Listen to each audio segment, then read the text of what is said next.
On va passer à notre sujet. Donc, comme je le disais, notre invité de ce soir, Quentin Deluermoz. Bonsoir Quentin, merci beaucoup d'avoir accepté l'invitation. Bonsoir, merci de l'invitation surtout. Bah oui, ça fait très plaisir puisque ça fait longtemps que j'évoque ton travail en live justement. Les gens le savent que je parle de ce bouquin pour l'histoire des possibles, puisque c'est un ouvrage que j'ai utilisé pour préparer des chroniques dans Popcorn, des chroniques dont les gens me reparlent encore, et donc je redirige souvent vers cet ouvrage que vous voyez justement à l'écran pour une histoire des possibles. On y reviendra justement sur cet ouvrage. Alors Quentin, pour te présenter, c'est assez intéressant puisque tu es donc professeur d'histoire contemporaine à l'Université de Paris à Sorbonne. Oui, à l'Université de Paris. Paris. Pas à Sorbonne, c'est compliqué. Mais oui, d'accord, voilà. c'est Paris. Donc il y a Sorbonne et il y a du coup l'Université de Paris. Et tu es un historien qui cultive l'ordre et le désordre. Parce que c'est ça qui est aussi assez intéressant, puisque tu as écrit un premier ouvrage, donc issu de ta thèse, si je ne me trompe pas, Policier dans la ville, la construction d'un ordre public dans Paris. Donc c'est au 19e siècle. Mais tu as aussi écrit un ouvrage qui est sorti l'année dernière, qui s'appelle 1871, une traversée des mondes, qui revient notamment évidemment sur l'épisode de la Commune, puisque on a fêté les 150 ans justement de cet événement l'année dernière. Donc on t'a vu sur beaucoup de plateaux de télé, radio, pour justement parler de cet ouvrage et de cet épisode. Comment tu gères en fait cette question, on va dire, du rapport entre l'ordre et le désordre au 19e siècle, et comment est-ce que cette thématique t'a intéressé? On aime bien à chaque fois dans l'émission revenir sur le parcours justement des gens que l'on invite, puisque ça nous permet aussi de comprendre leur cheminement en tant qu'historien, en tant que chercheur. Et j'aurais aimé comprendre comment est-ce que ce sujet de thèse sur la police et aussi le rapport de la police à la société t'est venu. Alors, les raisons sont, comme toujours, on reconstruit toujours après coup, oui, c'est ça. Pour simplifier un peu les choses. Donc je vais faire la version simplifiée, c'est toujours mieux. Moi, je voulais au début travailler sur la rue, au 19e siècle. Et puis je me suis rendu compte que ceux qui fournissaient les meilleures archives sur la rue, c'est les policiers, ceux qui sont au contact des habitants au quotidien, et notamment qui produisaient beaucoup de rapports de police qui étaient très mal écrits. Donc du coup, c'était intéressant parce que dans ces rapports de police, on avait à la fois ce qui s'était passé dans la rue, le fait que le policier ne savait pas comment le qualifier, et que l'institution devait ensuite réorganiser un discours dessus. Donc, en fait, ma thèse a porté sur les rapports police-société au 19e siècle pour cette raison-là. Moi, j'avais commencé avec Alain Corbin, puis avec Dominique Khalifa, donc je fais une histoire qu'on appelle l'histoire sociale et culturelle, qui est attentive à la façon de voir, de vivre des acteurs du passé, aussi attentive au type de relations sociales qu'ils exercent entre eux. Alors pourquoi ordre et désordre? C'est simple, quand j'avais travaillé sur la police, l'idée c'était de voir la part de désordre qui est à l'œuvre dans l'ordre apparent. C'est-à-dire toutes les interactions entre les policiers et les Parisiens n'allaient pas de soi en fait, c'est une construction constamment négociée. Avec la Commune, c'est un peu l'inverse, on a une image d'un désordre absolu, d'une anarchie totale, et en fait on se rend compte qu'il y a des logiques à l'œuvre, il y a aussi un ordre dans le désordre. C'est cette dimension-là qui m'intéressait. C'est un peu la même chose avec le contrefactuel. Le contrefactuel, c'est une façon de mettre un peu de désordre dans l'ordre de l'historien et de montrer que si la question a l'air parfois farfelue, ça pose d'excellentes questions en réalité au travail qu'on fait ou qu'on lit quand on s'intéresse à l'histoire. D'ailleurs, en parlant de questions, n'hésitez pas à en poser vous aussi dans le chat. Comme le disait Quentin, quand on posait des questions à Quentin juste avant, il ne nous avait pas de questions bêtes. Donc si vous avez des questions, n'hésitez pas à en poser. Il n'y a pas de questions bêtes. Il n'y a pas de questions bêtes. Il n'y a pas de questions bêtes. Donc n'hésitez pas à en poser dans le chat, évidemment. N'ayez pas le complexe, s'il vous plaît, de la salle de classe, de ne pas oser poser la question parce que vous avez passé pour plus bête que votre voisin. Si vous posez la question, c'est qu'il y a bien une autre personne qui se la pose aussi. Donc voilà, surtout qu'on aborde un sujet avec de multiples ramifications. Justement, je pense que pour l'histoire contrefactuelle, c'est tout à fait à propos. Donc n'hésitez pas justement vous aussi à participer à ce live, puisque c'est évidemment le but de ce genre de soirée. Alors justement, pour revenir et rentrer directement peut-être dans ce sujet, puisque tu as commencé à l'aborder, souvent, j'avais discuté justement avec Frédéric Sallet de cette question parce qu'il avait écrit un ouvrage qui s'appelait Mécanique de l'histoire. Je l'avais invité la saison dernière, et il avait justement un chapitre dédié dans son ouvrage aux uchronies, et donc ça m'avait un peu interpellé, puisque moi, le seul rapport que j'avais eu en tant qu'étudiant à l'Uchronie, et comment est-ce qu'on l'avait évoqué en classe, c'était on va dire un camarade qui, lors d'un exposé, commençait à émis l'hypothèse qu'un événement aurait pu se passer différemment, et avait dit « et si ça s'était passé différemment, et voilà comment est-ce que ça aurait pu se dérouler, etc. etc. » C'est en cours de moderne, je crois. Et à la fin de son exposé, le prof était revenu précisément sur ce point, et avait complètement démonté son argumentaire à base de vous ne pouvez pas faire ça, vous n'avez pas le droit de faire ça, c'est pas votre travail, etc. Et j'avais été, même si je n'étais pas tout à fait d'accord avec ce qu'avait dit mon camarade, j'étais aussi surpris de la réaction en fait de mon professeur que j'avais trouvé hyper radicale en fait. Et je me demandais, est-ce que, d'où ça vient? C'est un réflexe en fait de défense des professeurs, des historiens par rapport à cette approche du possible ou du non-advenu?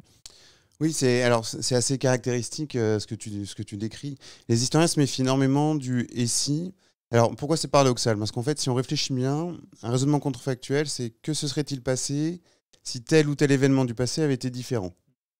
En fait, cette forme de raisonnement, on l'exerce à peu près tous les jours Oui. quand on sort, quand on a un rendez-vous, quand on réfléchit si Trump n'avait pas été élu, que se serait-il passé? Donc c'est un raisonnement assez courant. Les travaux des neurosciences estiment même que c'est un raisonnement qui est propre à l'espèce humaine, qui permet l'évaluation des possibilités, le regret et l'apprentissage. Hein, le contrefactuel, c'est ce qui prouve pour les neurosciences la façon dont l'imaginaire permet de rentrer en contact avec le réel, de s'emparer du réel. Oui, en c'est fait. ça. Donc il n'y a aucun problème de fond d'une certaine manière à l'utiliser en histoire. Les sociologues ont peu de problèmes avec ça, les anthropologues non plus, les économistes encore moins. Ce qu'on appelle la cliométrie est une pratique assez courante. Alors qu'est-ce qui bloque chez les historiens? En fait, c'est trois choses. C'est effectivement un réflexe de défense qui n'est pas infondé d'ailleurs au départ. Hein. C'est si on parle dans du récit, on va dériver sur la fiction. Oui, Donc, c'est ça. ce qui n'est pas de l'histoire. Mais bon, on sait très bien aujourd'hui, vous avez reçu François Hartog la semaine dernière, qu'on a besoin de fiction pour faire de l'histoire, c'est une certaine manière de l'utiliser. Deuxième chose, et c'est le plus grave dans leur esprit, c'est au fond, dès qu'on dit « et si », on sort du domaine des sources. Donc on sort du domaine des sources, on met de la fiction, comme on n'a plus rien pour nourrir un peu le récit, qu'est-ce qu'on va mettre? On va mettre de nous, donc soit nos opinions politiques, soit nos idées un peu farfelues, etc. Donc du coup, c'est vraiment une dérive qui est perçue comme ce qu'on peut imaginer de pire en histoire. Ouais, c'est ça. Nous, ce qu'on constatait avec Pierre Singaravelou, et puis on pourrait y revenir aussi sur la présence du contrefactuel dans la société aujourd'hui, c'est-à-dire que les historiens sont obligés en réalité de se poser la question, c'est qu'avec ce contrefactuel, c'est plutôt une très bonne manière de poser des questions que les historiens n'aiment pas trop voir, c'est celle du rapport entre histoire et fiction, entre déterminisme et contingence, le fait qu'on est libre ou au contraire complètement contraint. Et puis ce qui nous intéresse aussi beaucoup, c'est le rapport entre le jeu et le sérieux. Que nous, notre idée, c'est qu'on peut très bien jouer sérieusement, en fait. Poser des questions, c'est une manière de jouer, et ce jeu pose d'excellentes questions à ce qu'est l'histoire.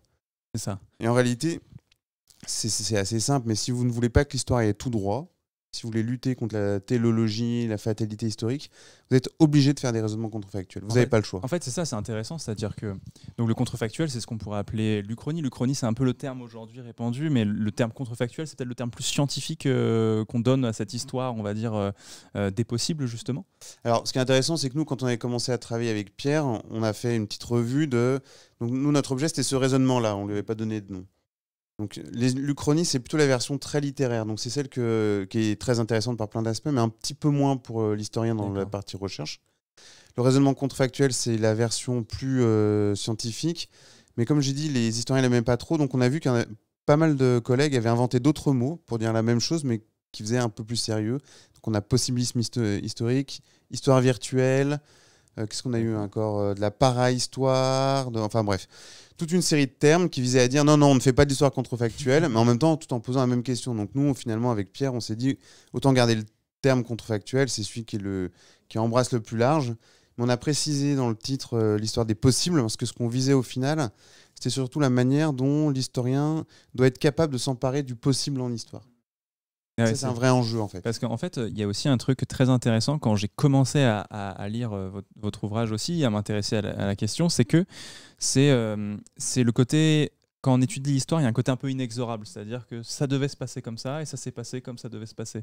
Et c'est vrai qu'on a l'impression que on se ferme assez rapidement, on se perd rapidement des portes sur les possibilités ou sur les choix qui ont été faits. On minimise peut-être aussi les choix faits par les individus à des moments précis, dans des situations, qui fait que peut-être que justement le contrefactuel réouvre ces portes-là et se dit « Ah mais en fait, il aurait pu choisir cette option qui était tout à fait, qui était tout aussi logique, mais juste c'était un autre choix en fait. » Ouais, tout à fait.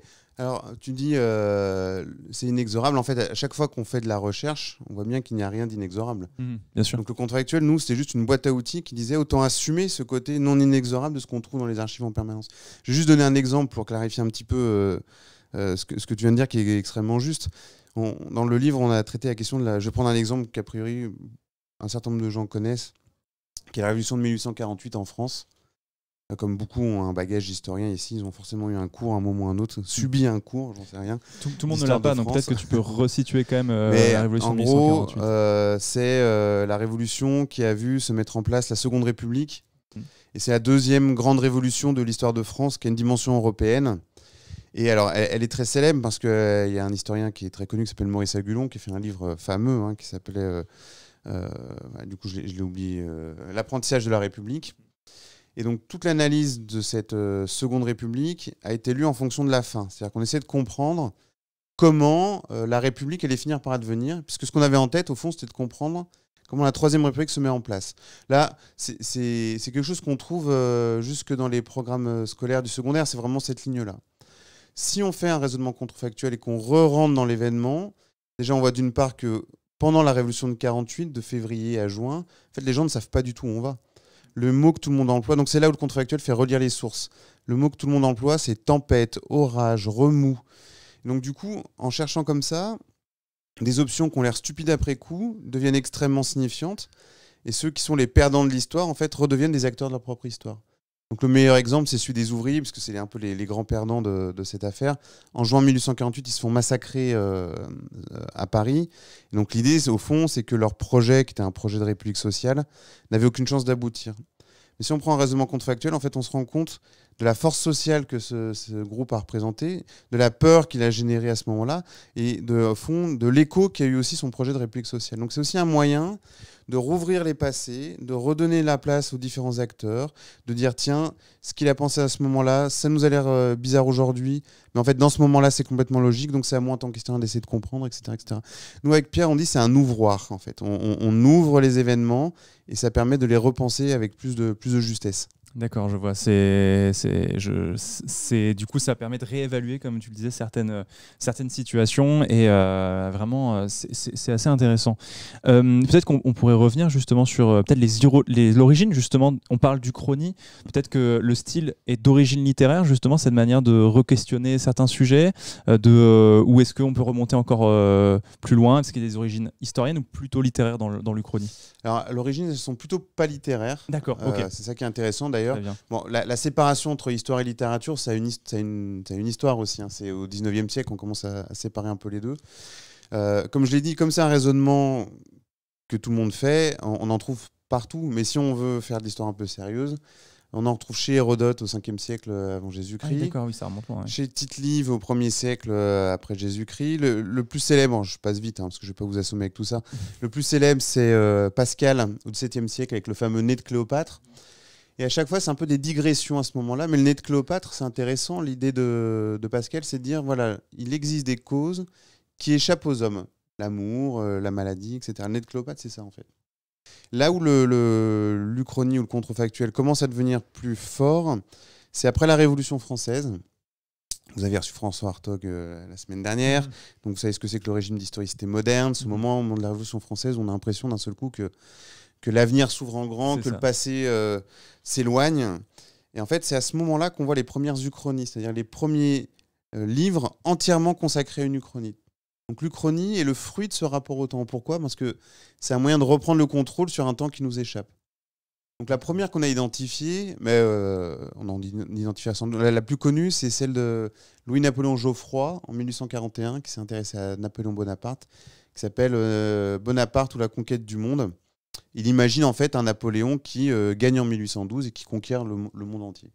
Il gagne en gros sur la campagne de Russie. Il imagine en gros en fait, l'incendie de Moscou s'est éteint de lui-même et qu'en réalité, du coup, avec la grande armée, il a pu repartir justement. Ouais. Connaissance très précise du dossier. J'ai fait une chronique dessus, donc du coup, effectivement, on a un peu bossé le sujet, effectivement. Et donc, du coup, il imagine effectivement qu'à la suite de ce feu, l'armée a pu repartir vers le nord, vers Saint-Pétersbourg, et à partir de là, une invasion complète du reste du monde, et donc le monde parlait français. Exactement. Mais est-ce que, justement, est-ce que c'est un récit orienté, peut-être aussi Ah oui, c'est orienté. En fait, il est intéressant ce texte parce que sous couvert de démontrer un succès napoléonien, il y a une critique en réalité d'un empire autoritaire. Les premières versions, en fait, elles sont plutôt dans ce registre-là, mi-philosophie, mi-littéraire, mi-historique. Le deuxième, très célèbre, c'est celui qui a donné son nom à Uchronie. C'est celui de Charles Renouvier en 1857 qui s'appelle Uchronie. Et là, c'est pareil, en fait. Il imagine que c'est pas Marc Aurèle qui a succédé que c'est pas Commode qui a succédé à Marc Aurèle, mais c'est Avidius Cassius, un philosophe. Donc l'idée, c'est que si un philosophe avait été à la tête de l'Empire romain à ce moment-là, l'Empire romain ne se serait pas écroulé. Au contraire, il se serait développé un peu dans tous les domaines intellectuels et scientifiques. Donc du coup, on n'aurait pas eu besoin de christianisme. Donc lui, on comprend tout de suite que c'est un républicain. S'il n'y a pas de christianisme, en fait, le monde va beaucoup mieux. Donc on arrive beaucoup plus vite en fait au progrès qu'il associe au 19e siècle, etc., etc. Alors le texte, il est intéressant parce qu'il a une vraie inventivité littéraire. Il imagine des lois qui n'ont jamais existé. Enfin, c'est un texte très très fort. Et en même temps, on voit bien qu'il y a une intention politique très nette. L'idée, c'est de dire qu'au fond, c'est un anticlérical, l'Église a fait perdre du temps à l'humanité, quoi. Oui, c'est assez net. Voilà. Et la dissociation entre les deux, elle se fait plutôt à la fin du 19e siècle, au moment où l'histoire devient une science qui se veut solide, sérieuse. Et là, l'histoire objective commence à se méfier de tout ce qui est fictionnel et donc le met un petit peu à l'écart. Et ceux qui vont s'emparer du genre de l'Uchronie, ça va être soit des littéraires cette fois, soit des historiens qui ont envie de s'amuser. Donc là, l'idée de l'amusement revient un petit peu en force. Et puis après, l'Uchronie commence à avoir sa propre vie. Puis vous avez cité Le son du corps de Sarban, Le maître des hauts châteaux de Philippe Cadic, et puis donc il y a toute une lignée à ce moment-là. Mais c'est intéressant qu'on l'associe à quelque chose de littéraire, alors qu'au départ, c'est plutôt une réflexion d'ordre philosophique ou moral. Ouais, c'est ça. Mais est-ce que justement ces ouvrages qui aujourd'hui au XXe siècle, au XXIe siècle, alors c'est vrai qu'il y avait une grande mode des uchronies, on va dire sur le Napoléon et sur le devenir de Napoléon, on sent qu'aujourd'hui il y a une très grande mode autour du devenir de Hitler notamment et de la Seconde Guerre mondiale. C'est une thématique qui a énormément inspiré sous différents angles. Je pense au complot contre l'Amérique, je pense évidemment à l'homme du haut château. C'est une thématique qui a été étudiée sur des uchronies, on va dire, grand public. Est-ce que certaines de ces uchronies ont été intéressantes pour re-questionner justement certaines on va dire, portions du sujet justement de la Seconde Guerre mondiale? Disons que je ne le formulerai pas exactement comme ça. Alors ce qui est vrai, c'est que les uchronies littéraires qui vont toucher un plus grand public, le spectre des sujets en fait est assez limité. Les spécialistes qui ont travaillé sur le sujet ont dressé des listes. Donc effectivement, on va trouver à chaque fois Jésus, Napoléon, Hitler, la Réforme, la Renaissance, enfin des choses qui appartiennent en fait à un langage commun du lecteur, ce qui fait que tout le monde au fond peut s'y projeter, s'y plonger, etc. Ce qui est intéressant, au fond, nous, c'était un des points de départ de l'ouvrage, c'est qu'on vit dans une période où l'Uchronie est omniprésent dans l'espace social, politique et culturel. Il suffit de voir les films Days of Future Past là, des X-Men qui étaient parus il y a quelques années maintenant, toutes les BD qui s'appellent Jour J, les jeux vidéo, les séries, etc. Les jeux de société aussi. Les jeux de société. Et en fait, c'est plutôt nous, on l'a d'abord utilisé avant d'en venir à la façon dont c'est utile pour les historiens. C'est pourquoi aujourd'hui, dans nos sociétés, l'Uchronie a un tel poids. Qu'est-ce que ça signifie au fond? Et l'argument, c'est de dire qu'on vit dans un moment où on a l'impression que le temps s'accélère, qu'il y a une crise du progrès, que le croisement entre réel et fiction se brouille un petit peu, c'est la fin des grandes idéologies. On espère s'ouvrir de nouveaux horizons, et donc tout ça forme un contexte qui est propice à l'émergence de contrefactuels. En fait, quand on fait de l'histoire des productions contrefactuelles, il y a des moments où il y a des creux et des moments où il y a des pleins, et là on est dans un moment de plein. Et notre argument avec Pierre Saint-Gerlou, c'était de dire, mais en tant qu'historien, on ne peut pas ne pas répondre à cette question-là. On ne peut pas dire, ah bah non, c'est n'importe quoi, c'est stupide. C'est pas vrai, en fait. Si les textes existent, qui sont lus, qui sont appréciés, qui ont de l'inventivité, ils sont tous sauf stupides. Donc il faut savoir les utiliser. Donc c'est ça qui nous avait intéressé de prime abord. Alors après, la question de savoir comment ça... Est-ce que ça renouvelle ou non les questionnaires, on pourra y revenir tout à l'heure. Le petit problème qu'il y a dans ces uchronies les plus célèbres, c'est qu'elles sont quand même fondées sur une vision de l'histoire qui est un peu ancienne, hein, le grand homme, le grand événement, la grande découverte. Et en histoire, on sait plus, en général, la grande découverte, on sait qu'il y a plusieurs chaînons qui sont à l'œuvre dans cette découverte, que le grand homme n'agit jamais tout seul. C'est aussi pour ça que les historiens sont un peu... méfiant en général à propos de ces approches. L'intérêt du contrefactuel en tant que littérature, c'est que c'est un genre qui stimule énormément le lecteur. En fait, c'est un texte que vous lisez en ayant toujours en tête l'histoire telle qu'elle est advenue et en comparant en permanence avec le texte. Donc ça a des effets d'implication du lecteur. C'est pour ça qu'on on dit il y a ce qui est utile pour les historiens, il y a ce qui est utile pour les littéraires, mais il n'y a aucun mépris de la part de la littérature. Au contraire, parce qu'il y a un mode d'implication du lecteur qui est absolument extraordinaire.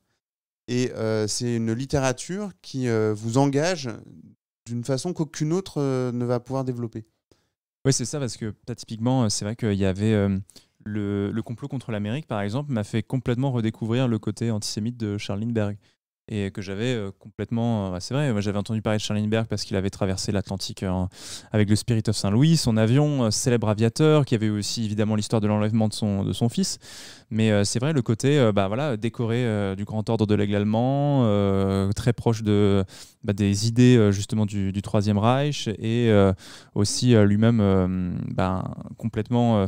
antisémite aussi, avec un discours qui avait été ressorti justement par Philippe Roth, qui avait été, on va dire, redéterré. Je pense que les historiens le savaient, mais en tout cas le grand public le redécouvrait aussi sous cet angle-là. Je trouvais que ça avait effectivement cette connexion-là entre... et cette fois, c'était une connexion réelle, parce que finalement, c'était quelque chose qu'on avait un petit peu... Enfin, moi, j'avais en tout cas oublié, alors que c'était une période que je pensais un petit peu connaître et avoir certaines notions. Donc, c'est vrai que ça m'a un petit peu débordé en redécouvrant cette œuvre aussi, quoi. Ouais, complètement. Alors, ce qui est intéressant dans le cas du complot de Philippe Roth, c'est que c'est un bon exemple de la façon dont la littérature peut faire, et c'est exactement ce que tu dis, peut faire voir des choses qu'on n'avait pas forcément vues. Parce qu'il y a le cas de Lindbergh, en fait, il y a aussi tout un portrait de l'Amérique, d'une Amérique extrêmement réactionnaire, extrêmement conservatrice. Donc le contrefactuel permet de donner beaucoup plus de poids et de réalité un petit peu à ce phénomène-là, qu'on ne voyait pas forcément au moment où ça a été publié, mais une fois qu'on a eu la présidence Trump, on a l'impression au fond que le portrait qu'il dresse dans le complot contre l'Amérique n'est pas si faux que ça. Mais ça, il n'y a que les littéraires qui peuvent s'offrir ce genre de saut dans l'immersion fictionnelle, mais là, il y a un vrai effet de connaissance qui est proposé par le texte. C'est ça. L'autre intérêt des textes contrefactuels, c'est les jeux de mots, les ironies, les clins d'yeux. C'est pour ça que c'est des textes qui sont quand même dans le Maître du Haut-Château. À un moment, en fait, il publie une uchronie qui est l'histoire réelle. Je ne sais pas si vous vous rappelez. En fait, ce qui est intéressant, c'est que dans la fausse histoire réelle, les Alliés gagnent bien la guerre, mais la guerre est en 1947 et pas en 1945. Donc c'est des textes qui sont toujours faits de petits jeux. Alors Louis-Napoléon Geoffroy, dont tu parlais tout à l'heure, donc du coup que tu connais très bien, à un moment, Napoléon qui a donc tout gagné, traverse l'Atlantique, il passe dans une petite île qui s'appelle Sainte-Hélène, et il est pris, il fait « Ah, Sainte-Hélène !» et personne ne comprend ce qu'il a. Il fait bombarder l'île, et puis il continue. Donc dans le texte, évidemment, personne ne comprend, mais le lecteur voit tout de suite le clin d'œil qui est fait avec l'histoire réelle. Rigolo, ça. C'est sympa. Mais c'est rigolo. Alors, pour le coup, ceux qui connaissent pas le complot contre l'Amérique, déjà j'embrasse évidemment tous les gens qui sont en prépa, parce que c'est un bouquin apparemment pour les prépas littéraires qui sont obligés de lire. C'est un ouvrage qui imagine que, en gros, Franklin Delano Roosevelt perd les élections de 1938, qui perd les élections avant, en gros, la Deuxième Guerre mondiale. Et donc, il perd justement ces élections face à Charles Lindbergh, donc, comme j'expliquais justement, qui est antisémite et qui est proche des idées du Troisième Reich. Encore plus, justement, dans le complot contre l'Amérique, ils ont encore plus, on va dire, grossi le trait pour on va dire, les biens, on va dire, le bon déroulé de l'œuvre également. Donc voilà, un sujet qui est pour le coup assez bien traité, assez intéressant. Donc voilà, c'est des thématiques qui sont reprises. Est-ce qu'on a, voilà, avec la thématique justement de la Seconde Guerre mondiale, est-ce qu'on a des thématiques justement plus modernes qui reviennent dans la littérature, peut-être contrefactuelle, peut-être sur la guerre froide, ou même encore plus récente, peut-être sur les attentats du 11 septembre, je ne sais pas. Non, mais aussi des explorations qui sont plus déconnectées en quelque sorte des événements historiques importants. Un des derniers grands textes de Haruki Murakami, le romancier japonais, qui s'appelle 1Q84. 1Q84, c'est déjà en fait une uchronie, donc c'est une littérature qui est très particulière, parce qu'à chaque fois, il décrit une scène qui est réelle, et puis un tout petit quelque chose qui change, et puis on rentre dans un univers complètement autre. Et là, c'est l'Uchronie qui permet cette espèce de basculement dans un autre univers. C'est un texte vraiment génial. Donc là, c'est un usage strictement littéraire du contrefactuel, et qui est déconnecté d'un rapport à un événement canonique. Après, évidemment, le 11 septembre a généré énormément de contrefactuels. Fukushima aussi. Enfin, tous les grands événements, les grandes catastrophes tous les grands événements génèrent des contrefactuels en permanence. Ouais, c'est ça. Donc c'est aussi, en tout cas, c'est assez intéressant, même des événements pour le coup très récents. Alors les textes contrefactuels, c'est ce qu'on appellerait les uchronies, type justement ce qu'on disait, le complot contre l'Amérique, un Q84, ou encore par exemple, on le disait, l'homme du haut château aussi, ça en fait partie. Donc il y a quelqu'un qui posait une question dans le chat tout à l'heure. Est-ce que les théories développées sont-elles basées sur des choses qui se sont passées à d'autres endroits ou d'autres périodes de l'histoire? C'est-à-dire que est-ce que on s'inspire en gros, est-ce que parfois pour faire une réflexion contrefactuelle, est-ce qu'on va comparer un événement par rapport à un autre en se disant tiens, il s'est passé ça à cet endroit, donc peut-être qu'à cet autre endroit, il aurait pu se passer quelque chose de similaire. Ouais, c'est très juste. Alors là, on bascule plus du côté des usages plus scientifiques du contrefactuel. Oui, c'est ça. Mais alors, c'est assez simple, c'est que toutes les grandes catégories d'analyse historique sont fondées sur des contrefactuels. Un exemple, la première industrialisation, qui a pour modèle la révolution industrielle anglaise. Chaque fois qu'on dit la France n'a pas suivi une voie d'industrialisation normale, en fait, on fait un contrefactuel. Parce que le contrefactuel, c'est si la France avait suivi la voie de l'Angleterre, elle aurait été différente. C'est la même chose pour la notion de sous-développement, ça c'est très connu. Le sous-développement, c'est un contrefactuel, puisqu'on compare la situation d'un pays par rapport à ce qu'il aurait été s'il avait été développé. Même chose en Allemagne, alors on parlait du nazisme tout à l'heure, le choc que le nazisme a provoqué a donné naissance à toute une série de théories qui ont essayé de comprendre en fait comment ça avait pu advenir. Et c'est toute la théorie du Sonderweg, la voie particulière allemande. Mais c'est pas le Sonderweg, s'il y a une voie particulière, elle n'est liée qu'à l'idée qu'il y a une voie normale. Donc du coup, on est toujours dans des comparaisons. Donc, en fait, le contrefactuel, il a deux vertus pour reprendre la question. D'une part, sa première vertu, c'est de faire sortir les théories sous-jacentes qu'on ne voit pas forcément quand on utilise ces catégories. Ce que j'ai dit tout à l'heure, c'est un ouvroir. Des fois, on utilise le terme de Sonderweg, d'industrialisation sans réfléchir, alors qu'en fait, on est déjà dans des logiques contrefactuelles. Donc, c'est une forme de prise de conscience, en fait, de ce avec quoi on fait de l'histoire. Et la deuxième chose, c'est quand on fait un contrefactuel, c'est-à-dire quand on essaie d'imaginer ce qui se serait passé si, vous êtes obligé d'assumer une certaine position théorique qui va soutenir votre contrefactuel. Donc il y a une forme d'honnêteté en fait dans la démarche, quand elle est proposée comme ça en tout cas. Donc c'est le cas des économistes qui font ça très bien. Ils font des projections, par exemple, si la loi sur les 35 heures n'était pas passée, est-ce que l'état de l'économie aurait été meilleur ou moins bon? Bon, en réalité, en fonction de l'orientation politique de votre économiste, la solution sera différente, mais on va quand même utiliser des modèles économiques, donc des sortes de théories d'une certaine manière, qui vont donner consistance à cette hypothèse-là. D'accord. Et il y a quelqu'un qui dit justement, Alexandre Astier travaille sur un projet d'Uchronie en cherchant à explorer ce qu'aurait été notre monde si on avait choisi d'autres ressources que le pétrole et l'électricité pour notre développement industriel. Donc justement, on parlait d'industriel, ouais. Justement, un développement industriel. Ça, c'est important parce que par exemple, alors ça, c'est mon ami François Jarich qui m'avait dit ça, mais il a raison.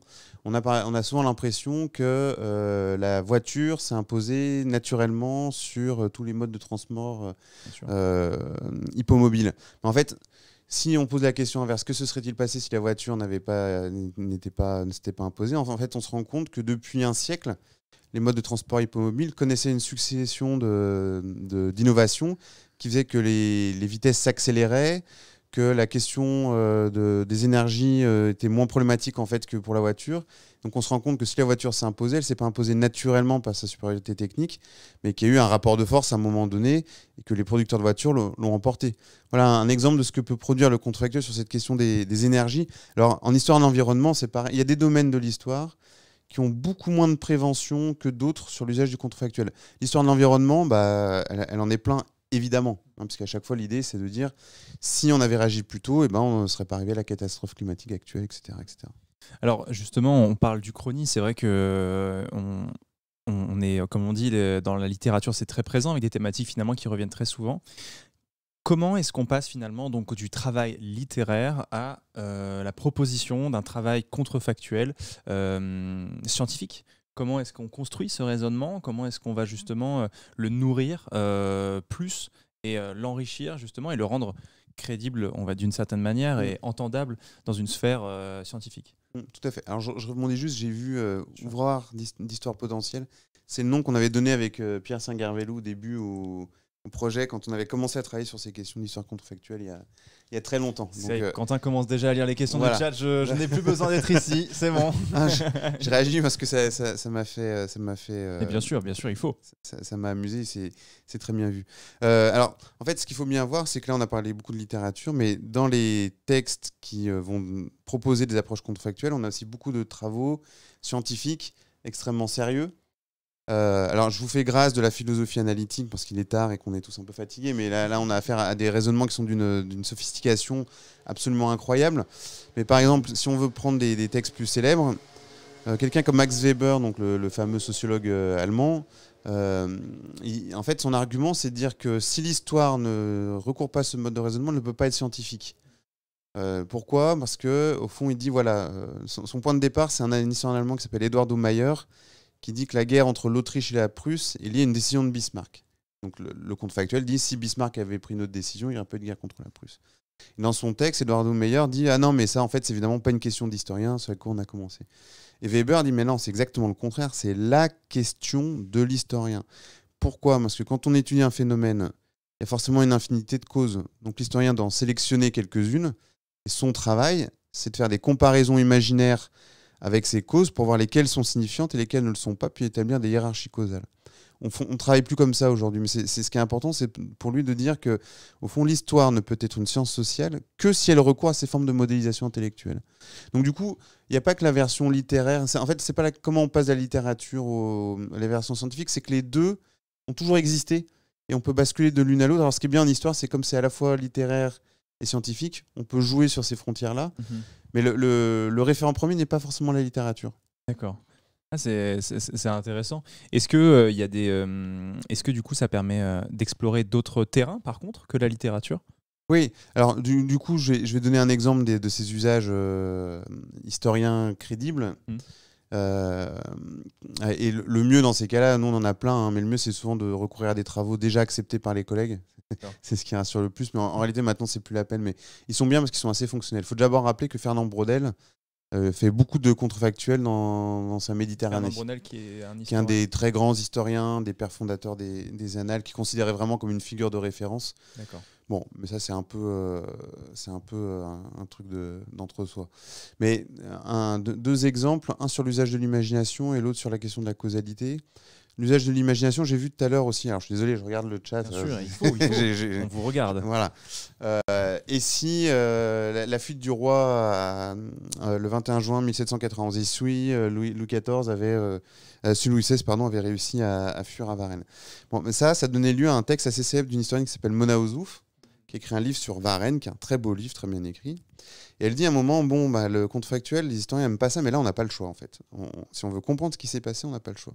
Donc, elle suit tout le trajet de Louis XVI, et elle montre qu'en fait, à chaque fois, il perd 5 minutes, 10 minutes, un quart d'heure, et ça s'est joué à 10 minutes près. Elle dit, c'est 10 minutes dans l'histoire du monde, en fait.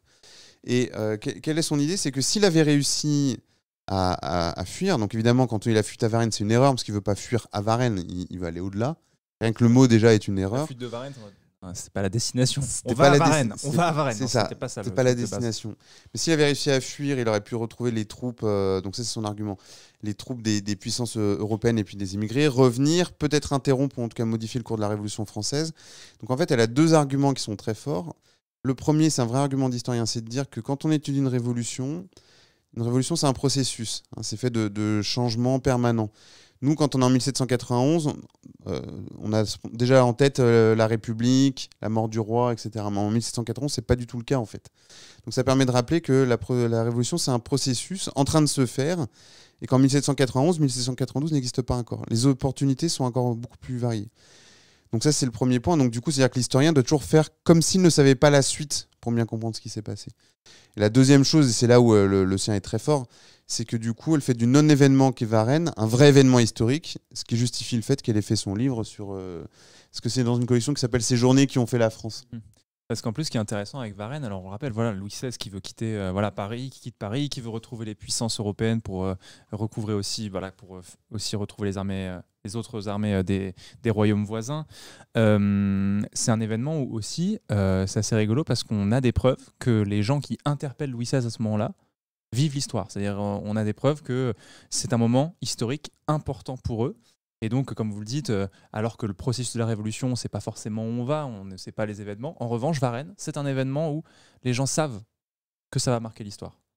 Donc c'est aussi, du coup, et c'est là qu'elle, du coup, quand elle est dans cette perspective de recouvrir justement refaire les événements les uns après les autres. Du coup, quand elle découvre entre guillemets Varennes, elle doit se dire ah ouais, c'est un événement aussi important puisque les témoins, les contemporains de ce moment-là savent que arrêter à ce moment-là Louis XVI, Louis Capet, c'est un moment important. Ouais, tout à fait. D'ailleurs, la personne qui avait réussi à identifier Louis XVI avait demandé des indemnités et obtenu en gage de reconnaissance de son action dans l'histoire. C'est Oui, ça c'est qu'il le avait travail dit. de Ah ouais, Anne c'est Burstyn dingue. sur le protagonisme révolutionnaire. C'est que les révolutions sont des moments où les gens ont l'impression d'entrer, de devenir des vrais acteurs de l'histoire. C'est ça. Et le contrefactuel est un bon outil pour penser la façon dont les possibles s'ouvrent à ce moment-là, par exemple. Puis comme il se referme après, on a l'impression que c'était des utopies, mais quand on est dans l'événement, évidemment, c'est très ouvert. Alors pour la question de la causalité, on parlait d'exotisme. Un livre très célèbre, c'est celui d'un historien américain qui s'appelle Kenneth Pomerantz. Alors là, c'est plus sérieux. La question, en fait, ce qu'il veut démontrer, ce qu'il démontre, c'est que au XVIIIe siècle, l'économie chinoise du sud de la Chine, du delta de la rivière des Perles et du Yangtze, est aussi développée que celle du sud de l'Angleterre. C'est pour remettre en cause l'idée que l'avancée européenne était inexorable, etc. Donc sa question, c'est au fond, qu'est-ce qui explique que l'Angleterre ait fini par prendre le devant sur la Chine en termes de dynamisme économique? Donc il fait toute une série d'hypothèses contrefactuelles dont je vous fais grâce, et sa conclusion, c'est de dire que c'est les mines, en fait. Donc il dit, si les mines avaient été moins nombreuses et moins bien placées en Angleterre, le différentiel de développement économique aurait été moins grand. Vous voyez, là, c'est un contrefactuel complètement différent, parce qu'il a vocation, au contraire, à établir des causes. Donc c'est la version la plus rigoureuse, la plus économique, la plus scientifique qu'on puisse imaginer de l'histoire.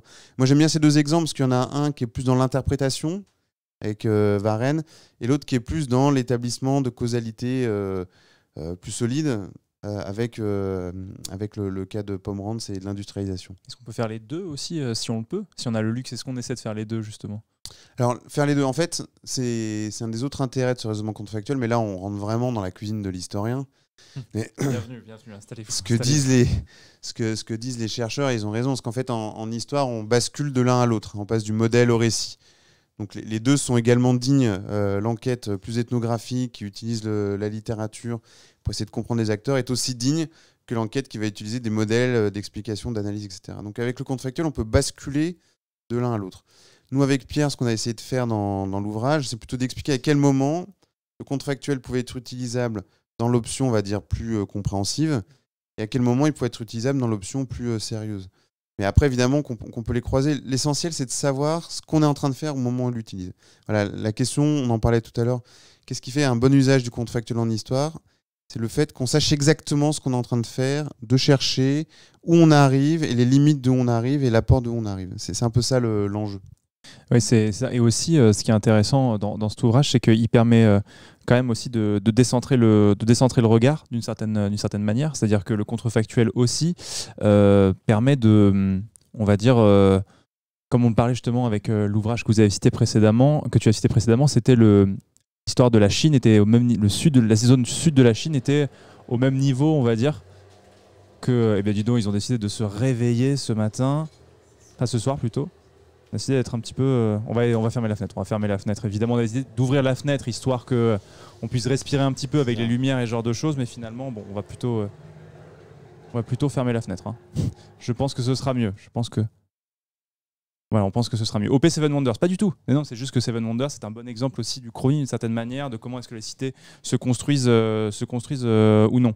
Alors justement, en termes du chronique qui peuvent décentrer le regard, c'est aussi intéressant puisque justement ça permet aussi de voir le foisonnement et les possibilités que l'on peut faire.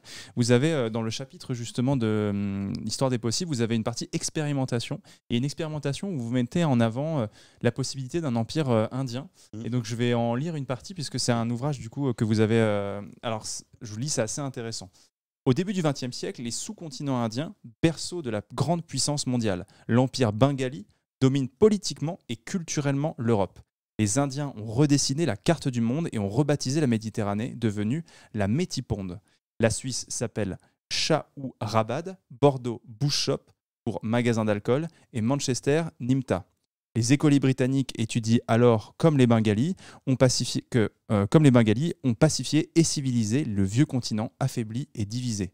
Les gouvernantes européennes servent avec application les maîtresses indiennes, tandis que nombre de Britanniques adhèrent aux valeurs indiennes et singent les colonisateurs.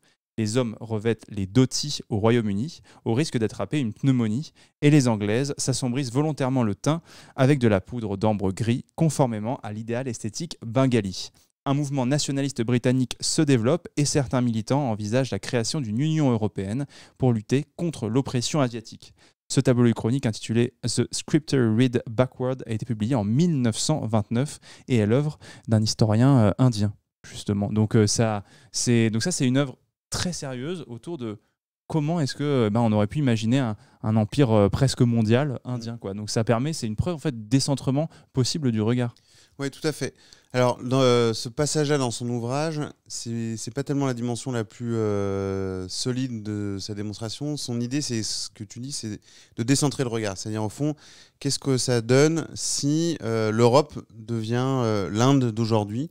Quel retournement on opère. En fait, ça, c'est un réflexe qui est assez ancien. C'est déjà ce qu'on trouvait au XVIe siècle, lorsqu'on essayait de se mettre, d'imaginer ce qu'on appelle les sauvages d'Amérique, envahissant l'Europe, et donc du coup découvrant l'Europe, et disant mais qu'est-ce que c'est que ce truc, c'est n'importe quoi. Il y a des guerres de religion, enfin bref. Donc cet effet de décentrement, il est présent depuis assez longtemps. Mais ce qui est vrai, c'est que l'histoire globale est le lieu de ces décentrements-là. Alors, un exemple qui est assez célèbre aussi, alors celui-là évidemment il est très efficace parce que comme il rentre dans le détail du quotidien, la question de la couleur de peau, etc. C'est des choses qui parlent en fait, voilà, c'est-à-dire que c'est des choses qu'on vit nous et finalement c'est une sorte de miroir qu'on prend tout de suite, on se dit pourquoi pas. C'est ça, et en fait ça permet aussi de comprendre ce que la colonisation anglaise a changé en profondeur dans les modes de vie. C'est un peu ça le vrai sous-texte en fait, hein. C'est de faire prendre conscience aux lecteurs européens la profondeur de la transformation sociale que la colonisation a engendrée. Mais sur le plan donc du décentrement, un qui est très souvent utilisé, c'est celui de cet amiral chinois qui s'appelle Zhong He, qui au XVe siècle est parti avec une flotte, a fait une gigantesque mission. C'est le premier à parcourir le monde. Et en fait, il découvre donc l'Afrique, il arrive jusqu'en Europe, l'Égypte. Alors certains supposent qu'il allait jusqu'aux États-Unis, jusqu'en Amérique plutôt que les États-Unis d'ailleurs. Et beaucoup se disent, bon bah voilà, là on a un turning point de l'histoire du monde, c'est qu'au fond, la première colonisation a parfaitement pu être chinoise. Ce qui est curieux, c'est qu'il est pas allé jusqu'au bout, qu'il est revenu tout de suite. Mais ce qui appuie cette idée, c'est qu'il a emmené avec lui 28 000 hommes. C'est quasiment autant que la population de Lisbonne à ce moment-là, qui est censée être la future grande puissance mondiale. Voilà. Ça, c'est un effet de décentrement qui est extrêmement efficace, en fait. C'est très fort comme exemple. Ouais, c'est que d'un seul coup, on se dit, tiens, bah voilà, en fait, il faut voir l'histoire du monde avec plusieurs lieux de départ, parce qu'en n'ayant que l'Europe, en fait, ça ne fonctionne pas. Le regard est biaisé. C'est vrai que le contrefactuel est un moyen très puissant, en fait, de défaire l'idée d'un avènement inexorable ou d'une supériorité naturelle de l'Occident sur le reste du monde. Bien souvent, les historiens du global l'utilisent très, très, très souvent. Oui, parce que pour les gens qui nous suivent, peut-être qu'on fera un live histoire dédié à ça. C'est l'histoire connectée, on appelle ça. C'est l'histoire. Justement, il y a un ouvrage que tu as fait qui est sorti il n'y a pas longtemps. Oui. L'histoire contemporaine. Ça s'appelle D'ici et d'ailleurs, histoire globale au pluriel de la France contemporaine. C'est ça, exactement. Et le bouquin le plus connu aujourd'hui, le bouquin auquel tu as participé, c'est Histoire mondiale de la France, qui revient sur. Voilà, c'est un principe assez. Qui est neuf, en tout cas pour le grand public, je pense, sur comment est-ce que finalement des événements qui nous paraissent très importants, eh bien, à l'échelle du monde, peuvent s'expliquer parfois par des connexions, ou parfois on se rend compte que nous, nos événements qui sont des grandes dates pour nous dans notre histoire, sont finalement à l'échelle du monde parfois un peu moins importants et parfois anecdotiques, justement, comme par exemple, je sais pas, 1492, découverte de l'Amérique par Christophe Colomb. Je pense que c'était pas l'événement qui a marqué tout le monde à ce moment-là. C'est-à-dire quand Christophe Colomb met le pied sur l'île où il arrive parlant de l'Amérique, tout le monde est en mode oh là là, on a eu l'info, ça y est sur Twitter, ça y est, il y est Christophe, il est très fort.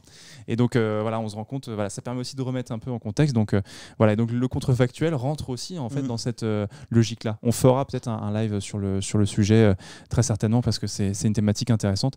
Livre d'ailleurs qui avait été dirigé par Patrick Boucheron, Histoire mondiale de la France, qu'on avait accueilli la saison dernière, justement, peut-être qu'on la réinvitera pour en discuter. Donc oui, c'est au service de ça. Est-ce que justement ce décentrement, on parle là justement de l'Inde, est-ce que ce décentrement, il peut aller en Afrique? Est-ce que par exemple, je sais pas, des chercheurs africains ont fait cette réflexion-là autour peut-être de si et bien, finalement il y avait eu un empire africain qui s'était étendu? tous les espaces anciennement colonisés ont procédé à des contrefactuels, ne serait-ce que pour restituer leur propre capacité d'action historique avant la colonisation. Parce que souvent, le discours qu'on a, c'est que ces sociétés qui seraient sans histoire, qui sont rentrées dans l'histoire grâce à la colonisation, etc. Bon, évidemment, c'est absolument faux. Mais le contrefactuel est alors plus une arme qu'autre chose, parce que quand on fait des enquêtes, on voit très bien qu'il y a eu des empires africains très puissants. Tout le travail de François-Xavier Fauvel en ce moment est en train de renouveler, enfin il n'est pas tout seul, mais tous les historiens de l'Afrique sont en train de renouveler complètement notre connaissance du continent africain. Mais le contrefactuel est un outil extrêmement puissant pour se défaire du récit qui a été imposé de la colonisation et retrouver un petit peu les dynamiques antérieures. Un exemple sur l'Afrique qui est intéressant, souvent avec Pierre, on fait des ateliers d'histoire contrefactuelle. Donc on pose au public des questions. Et c'est intéressant parce que le contrefactuel, c'est un espace, on n'est ni dans le vrai ni dans le faux. C'est un espace d'échange en fait. Donc nous, on vient avec notre savoir, mais n'importe qui dans le public peut intervenir. Il ne risque pas de se tromper. On est vraiment ça facilite l'échange. Donc l'historien reste historien, mais perd un petit peu de son piédestal, ou celui dans lequel les gens le mettent d'ailleurs. Et à l'inverse, les propositions des participants en fait gagnent en crédibilité et en sérieux. Il faudrait qu'on fasse ça un soir sur Twitch avec les gens. Il faudrait qu'on organise une soirée avec Pierre et toi, par exemple. Et on essaierait de partir d'un scénario, un postulat de base, et on construirait peut-être une histoire contrefactuelle. Ça marche vraiment bien. En général, on met des slides, donc on donne les éléments de base, et les gens doivent recomposer les réponses aux questions contrefactuelles qu'on leur pose. Donc ça a deux vertus. La première, c'est que tout le monde se rend compte qu'on apprend beaucoup plus vite les dates qu'on a données, et des fois c'est des raisonnements très compliqués, des dates assez précises, mais comme on est obligé de recomposer les événements, les gens sortent dans tiens, on a vachement appris en fait, c'est assez curieux. Le deuxième chose qui est intéressante, c'est que souvent ils retrouvent les raisonnements des historiens, donc ça c'est aussi assez utile, et puis après ça offre un espace d'échange qui est extrêmement riche, et dans ces cadres-là, souvent on a la question que serait le monde sans la traite ? Et une des réponses souvent, ça serait de dire l'Afrique ne serait pas rentrée dans le capitalisme. Donc, en fait, la réponse qui a été montrée par les historiens, c'est qu'en réalité, il y a déjà des circuits d'échanges commerciaux monétaires extrêmement puissants en Afrique entre le 15e, 16e, 17e siècle, avec des monnaies qui s'appellent le kaori. Donc du coup, le contrefactuel, ça permet de sortir un petit peu des idées reçues qu'on a et de redécouvrir la richesse et la complexité de ces espaces exotiques pour nous, mais qui ne le sont pas pour les gens qui habitent là-bas naturellement. Oui, c'est ça. Donc c'est très efficace. L'autre chose qui marche bien, souvent, c'est de dire tiens, mais s'il n'y avait pas eu la traite et l'esclavage, etc., les États-Unis s'en seraient mieux sortis.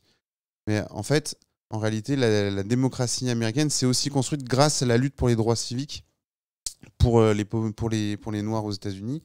Même chose pour la Grande-Bretagne, la lutte pour l'abolition de l'esclavage, c'est un des grands moments d'affirmation de la société civile. Donc le paradoxe, au fond, c'est que cette traite a aussi généré les éléments des sociétés libérales dans le sens plus positif dans lequel on est aujourd'hui.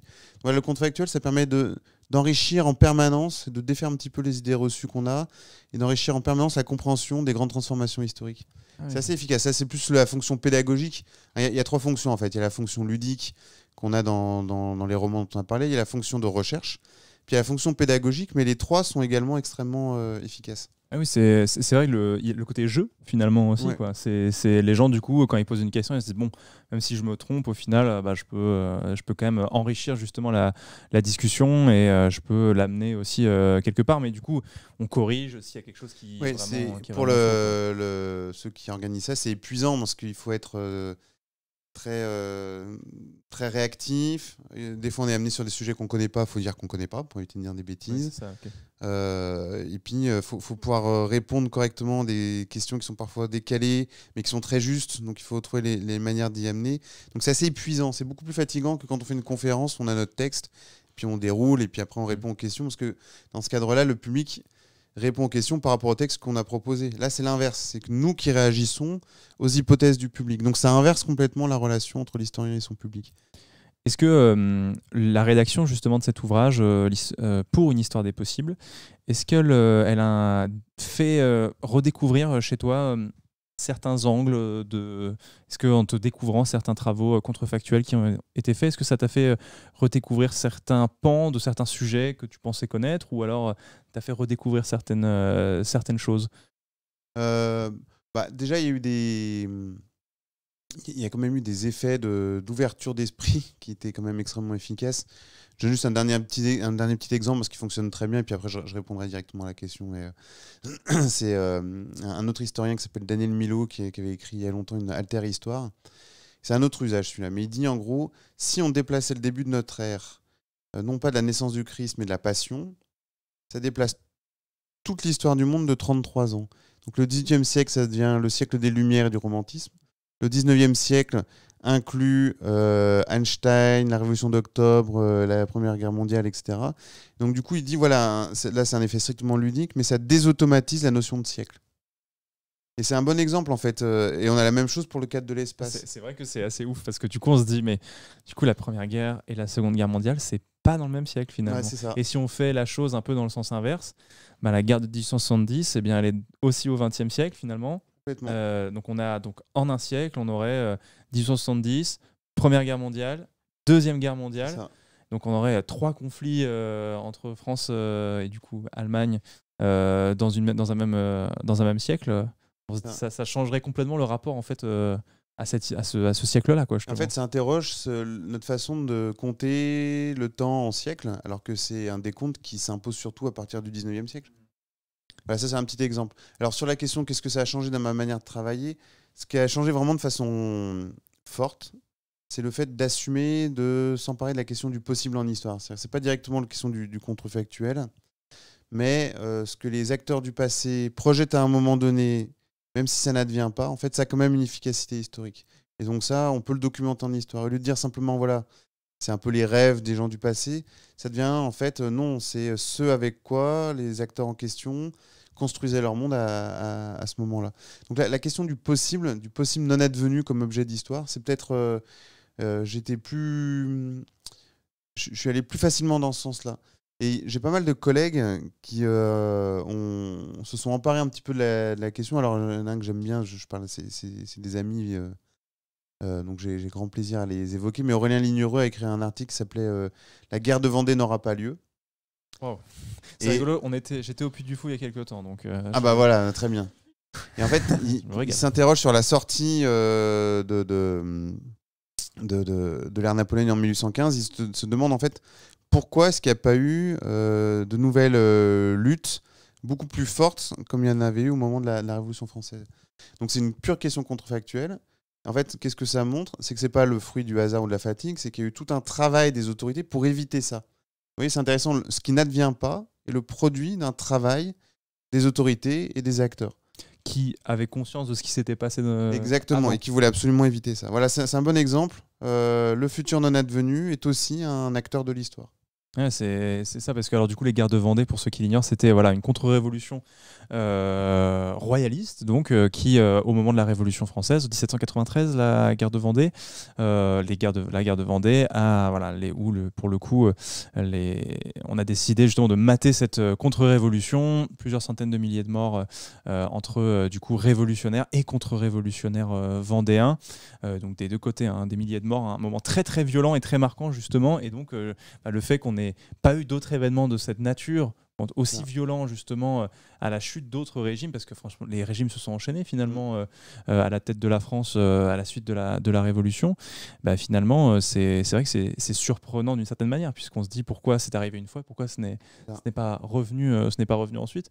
Peut-être aussi le rapport à l'état policier justement de Napoléon aussi, ouvrage aussi qu'on avait évoqué avec Vincent Milliot, l'histoire des polices de France. On avait évoqué justement en live avec la création des polices en France, sujet très intéressant. Mais voilà, comment est-ce que aussi on met en place des choses pour pas que les choses arrivent et se reproduisent comme on avait pu voir dans le passé.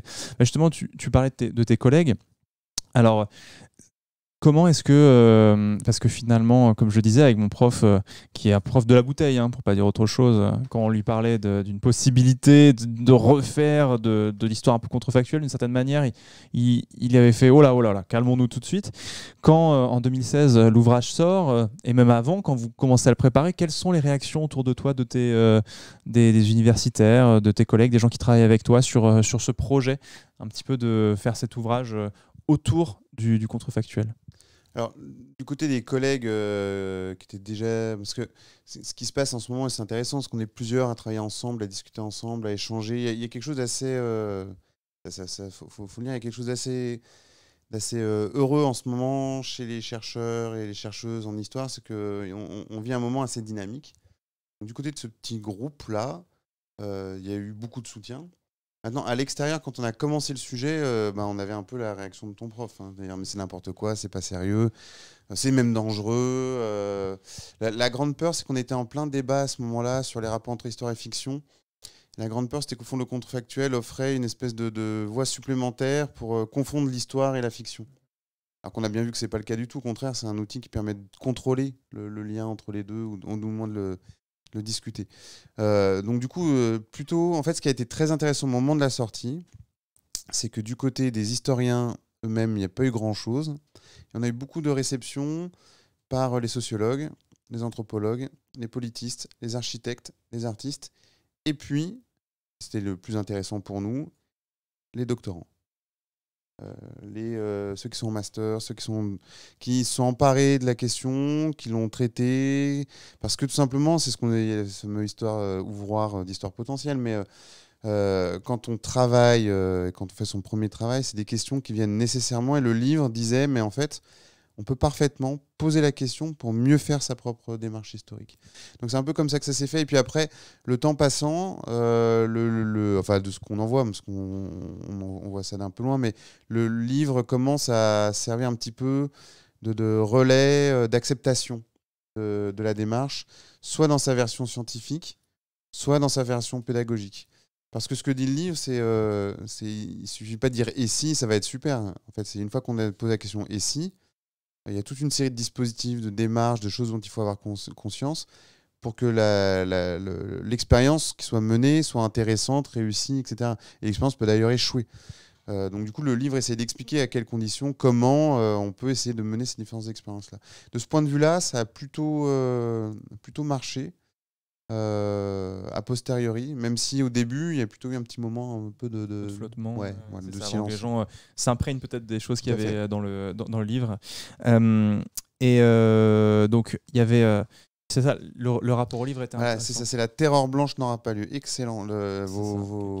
Ils sont bons, il y en a qui sont très bons. Je te l'avais dit, il y en a qui sont très un peu, je me disais que c'était pas ça quand j'ai vu le titre. C'est La Terreur blanche n'aura pas lieu, le département de l'Ouest en 1814-1815. Voilà. Aurélien Lignereux. Voilà. Super. Merci beaucoup au Dr Stone pour la référence précise sur ça. Qu'est-ce que je voulais je suis rassuré parce que je sentais que c'était pas la bonne référence. Ouais, mais les gens sont bien comme ça, ils sont comme super. Ça, c'est corrigé tout de suite s'il y a besoin, mais voilà, c'est aussi pratique pour ça. Il y avait aussi, tu parlais justement, où est-ce que se situait finalement la France à ce moment-là quand l'ouvrage est sorti? Est-ce qu'on avait déjà fait un travail dessus? Est-ce qu'il y avait, ce petit groupe, comme tu disais, autour de toi qui était assez dynamique et enthousiaste à l'idée de l'ouvrage? Mais dans le bouquin, vous parlez aussi de l'utilisation, par exemple, aux États-Unis, dans différentes universités, déjà l'utilisation de discussions autour du contrefactuel. Finalement, ce que vous avez fait avec des groupes pour parler de certaines choses, notamment de la traite, par exemple, notamment de la fuite de Varennes aussi, si je ne me trompe. Est-ce que ça existe déjà en fait aux États-Unis, par exemple, depuis un moment, et aussi ailleurs peut-être? Alors, ces ateliers d'histoire contrefactuelle, non, parce que c'est un peu nous qui les avons mis en place avec Pierre. Mais ce qui est intéressant, et ça a joué dans la méfiance initiale à l'égard de ce type de raisonnement, c'est que c'était perçu comme une démarche anglo-saxonne. On disait, voilà, c'est encore l'Amérique. Un truc anglo-saxon. Oui, en fait, la première, la veine la plus dynamique, celle qui a rencontré le plus de succès, c'est vrai qu'elle a lieu surtout aux États-Unis. Andrew Roberts, donc c'est sur l'histoire militaire, et puis après il y a eu Niall Ferguson qui est en plus un historien très conservateur, qui fait un livre dont l'introduction d'ailleurs est bien faite, qui s'appelle Virtual History. Donc du coup, en France, on associait l'histoire contrefactuelle à la Virtual History américaine, et donc à la fois quelque chose qui venait des États-Unis, donc qui était un peu, c'est la mode, etc. Et en plus d'un historien plutôt conservateur, donc du coup non seulement c'était la mode, mais en plus c'était réactionnaire, donc c'était pas bien. Bon, mais en fait, quand on a commencé à chercher, on s'est rendu compte que c'était une erreur. C'est que, comme on l'a dit dès le début, il y avait bien des généalogies françaises avec Renouvier qui étaient assez dynamiques. En fait, en cherchant, on a trouvé aussi des généalogies allemandes qui sont très puissantes. Et c'est logique, puisque quelqu'un comme Friedrich Nietzsche est un des penseurs en fait, aussi du contrefactuel. Il pose la question « et si ?» c'est peut-être la question cardinale en histoire. Et en fait, en cherchant, on s'est rendu compte qu'il y a plusieurs traditions nationales qui se sont emparées de la question, s'inventant chaque fois une généalogie nationale, ça c'est très classique. Et en France, la France était passée un petit peu à côté de ces expériences-là. Alors pas totalement, il y a eu l'alter-histoire dont je parlais tout à l'heure, là, avec l'exemple de la date du début de notre ère. Antoine Pro avait fait d'excellentes pages dans ses 12 leçons sur l'histoire, qui sont quand même un texte très célèbre. Oui, c'est le seul qui en avait parlé de façon extrêmement réussie. Excellent ouvrage aussi, une base historiographique. Ouais, tout à fait. Et après, il y a eu quelques propositions qui avaient été faites par Jacques Revel au moment du tournant critique dans les années 1989, mais ça n'avait pas pris. D'accord. C'est ça qui est intéressant. Donc nous, quand on s'empare de ça, donc au début, on nous dit, bon, faites un truc à la mode des États-Unis, etc. On se rend compte que c'est une énorme erreur de lecture, mais ça, c'est très classique. En fait, les questions sont souvent posées dans plusieurs espaces en même temps. C'est logique, en fait. Et puis après, on s'est rendu compte que finalement, en étant en France, on avait un effet de décalage et que cet effet de décalage pouvait peut-être être tourné à notre avantage. C'est-à-dire qu'on pouvait poser certaines questions plus loin que ce qui avait été fait, notamment dans le champ américain où le débat avait très vite un petit peu figé les positions. Donc on pouvait poser ces questions sur la fiction, on pouvait poser ces questions un peu plus épistémologiques, sur la question de la pédagogie, etc. Donc le fait qu'il y avait eu un temps de flottement du côté de la réception française, ça a peut-être plutôt été un avantage pour nous pour ouvrir complètement le questionnaire. Je vois, oui, il y a ce petit flottement, mais comment est-ce que du coup vous avez découvert avec Pierre cette utilisation dans les autres pays, enfin notamment tu parlais des universités américaines, ça m'intéresse. Comment est-ce que tu te rends compte que ça existe en fait ailleurs? Il y a des articles qui paraissent dessus, est-ce qu'il y a des collègues qui vous en parlent? Comment est-ce que vous découvrez ça? Que vous dites, il y a des cours où ils discutent de ça, quoi. C'est hyper intéressant, alors qu'en université chez nous ça n'existe pas du tout. Ah ouais, c'est vrai. Le point de départ, c'est qu'en fait avec Pierre, il y a très très très très très longtemps, on avait monté une maison d'édition. On avait même publié des bandes dessinées. Mmh. Et on voulait publier justement ces textes d'histoire contrefactuelle américains. Voilà, c'était le point de départ. On n'a jamais réussi à avoir les droits, évidemment, c'était impossible. Et puis, ça traînait et en cherchant, on s'est dit, tiens, mais en fait, c'est peut-être une bonne question. Et c'est ça le point de départ. Et après, on a juste déroulé le fil pendant des années. Comment on a fait pour trouver les traditions? En fait, il a fallu les chercher. Et une fois qu'on cherche, on les trouvait quasiment systématiquement. Y compris alors un lieu qui est très très friand de contrefactuel. On l'a dit tout à l'heure, c'est les espaces coloniaux. Mais du coup, dans les universités indiennes, c'est une pratique qui ne pose pas vraiment de problème. Même chose en Australie. Même chose évidemment. On a fait après. Alors l'autre chose, c'est qu'après, on a fait plein mal d'interventions à l'étranger. Ça, c'était intéressant. En Amérique latine, donc on expliquait un petit peu cette froideur des collègues au départ, et eux nous ont dit mais nous c'est impossible, on vit sur un contrefactuel puisque avec la colonisation évidemment. Sachant qu'en plus en Amérique latine, avec les dictateurs qui ont été mis en place par tel ou tel pouvoir, on va dire soviétique ou américain pendant la deuxième partie du XXe siècle, ils se disent ouais, si ça n'avait pas été si cet événement, du coup c'est vrai que donc pour eux, il n'y avait aucun problème. Donc ça, c'est intéressant. Les espaces, en fonction de leur histoire, sont plus ou moins réceptifs aussi à cette question-là. Donc plus on a creusé, plus on en a trouvé. Et chaque fois, on avait la même chose. Il y avait des versions plus littéraires, des versions sérieuses, des qui jouaient entre les deux, qui faisaient que du coup, ça levait un petit peu ça jetait un peu la suspicion sur cette démarche. D'autres qui trouvaient que c'était une démarche trop anglo-saxonne, d'autres qui se réinventaient des traditions nationales. Donc on a découvert un monde absolument fascinant. Et après, on a aussi cherché du côté des espaces non européens et non occidentalisés, donc plutôt en utilisant les travaux d'anthropologie, etc. Et là, c'est pareil, on a été confronté à d'autres formes de faire des raisonnements contrefactuels, mais qui s'inséraient dans des rapports au temps qui n'étaient pas ceux du nôtre actuel. Donc, on a fait ce voyage-là, c'était assez génial. C'est dans le chapitre sur le temps des autres, là, dans l'ouvrage, qu'on reprend un petit peu tous ces éléments-là. Et l'argument, c'est de dire qu'au fond, voilà, même des sociétés qui n'ont pas ce type d'articulation passé, présent, futur, certaines n'ont même pas de verbe pour désigner le futur, ça n'empêche pas que les formes de projection de futur passé sont toujours présentes, en fait. Donc c'est assez fascinant, en réalité, à suivre. Oui, en fait, c'est comme tu dis, les espaces aussi, j'imagine, te donnent des réponses aussi différentes, surtout dans le contrefactuel, ou des approches qui sont hyper, hyper différentes. Avec l'école historienne indienne, qui est quand même assez forte, mine de rien, eux, j'imagine qu'ils doivent... eux, pour le coup, ça doit être hyper intéressant, comme un espace colonial avec une école d'histoire quand même assez forte. Je pense que du coup, l'échange devait être assez intéressant aussi à ce niveau-là. Mais je pense que... Du coup, je regardais aussi un petit peu les différentes possibilités, on va dire, que vous aviez explorées dans l'ouvrage. Qu'est-ce que, on va dire, tu pourrais conseiller, par exemple, je sais pas, à des profs? Est-ce qu'aujourd'hui, des profs pourraient mettre en place des cours aujourd'hui d'histoire contrefactuelle? Est-ce que tu penses qu'à la fac, ça peut avoir sa place? Est-ce que des profs t'ont fait ce retour-là, en mode j'aimerais bien mettre ça en place, ou avec mes élèves, je pense que ça pourrait trouver un intérêt aujourd'hui? Alors, certains collègues l'enseignent plutôt dans les cours d'épistémologie ou Ah dans oui, les d'accord. nouvelles formes d'écriture de l'histoire. Je vois. Parce que c'est ce qu'on a vu, hein, c'est une très bonne manière de poser des questions. En fait, la vraie vertu du contrefactuel au niveau du supérieur, c'est que c'est une manière très concrète de poser des questions de fond. C'est-à-dire que la question, tout le monde la comprend, que se serait-il passé si. Dès qu'on s'affronte à la réponse, il y a tout le problème de la causalité, de la contingence, de la fiction, etc. Tout ça est posé de façon très crue.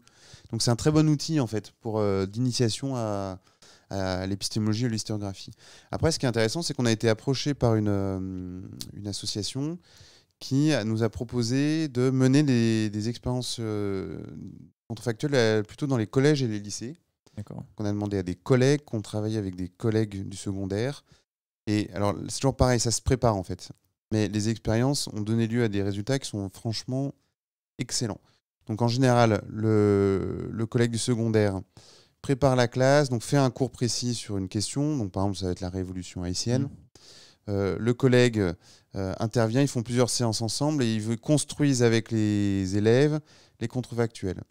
Donc ce moment-là, c'est un moment où les élèves s'approprient l'histoire, la discutent, font des propositions. Il y a tout un échange avec les enseignants. Ils disent bah non, là c'est pas possible, là c'est possible, là c'est un peu limite. Ça demande une préparation par contre pour Ouais. c'est l'enseignant, ça doit être. Ah bah, ça demande de leur part un engagement incroyable. Mais c'est vrai que du coup, aussi, ils ont des engagements de la part des élèves, y compris des élèves qui sont classés comme étant moins bons, moins impliqués.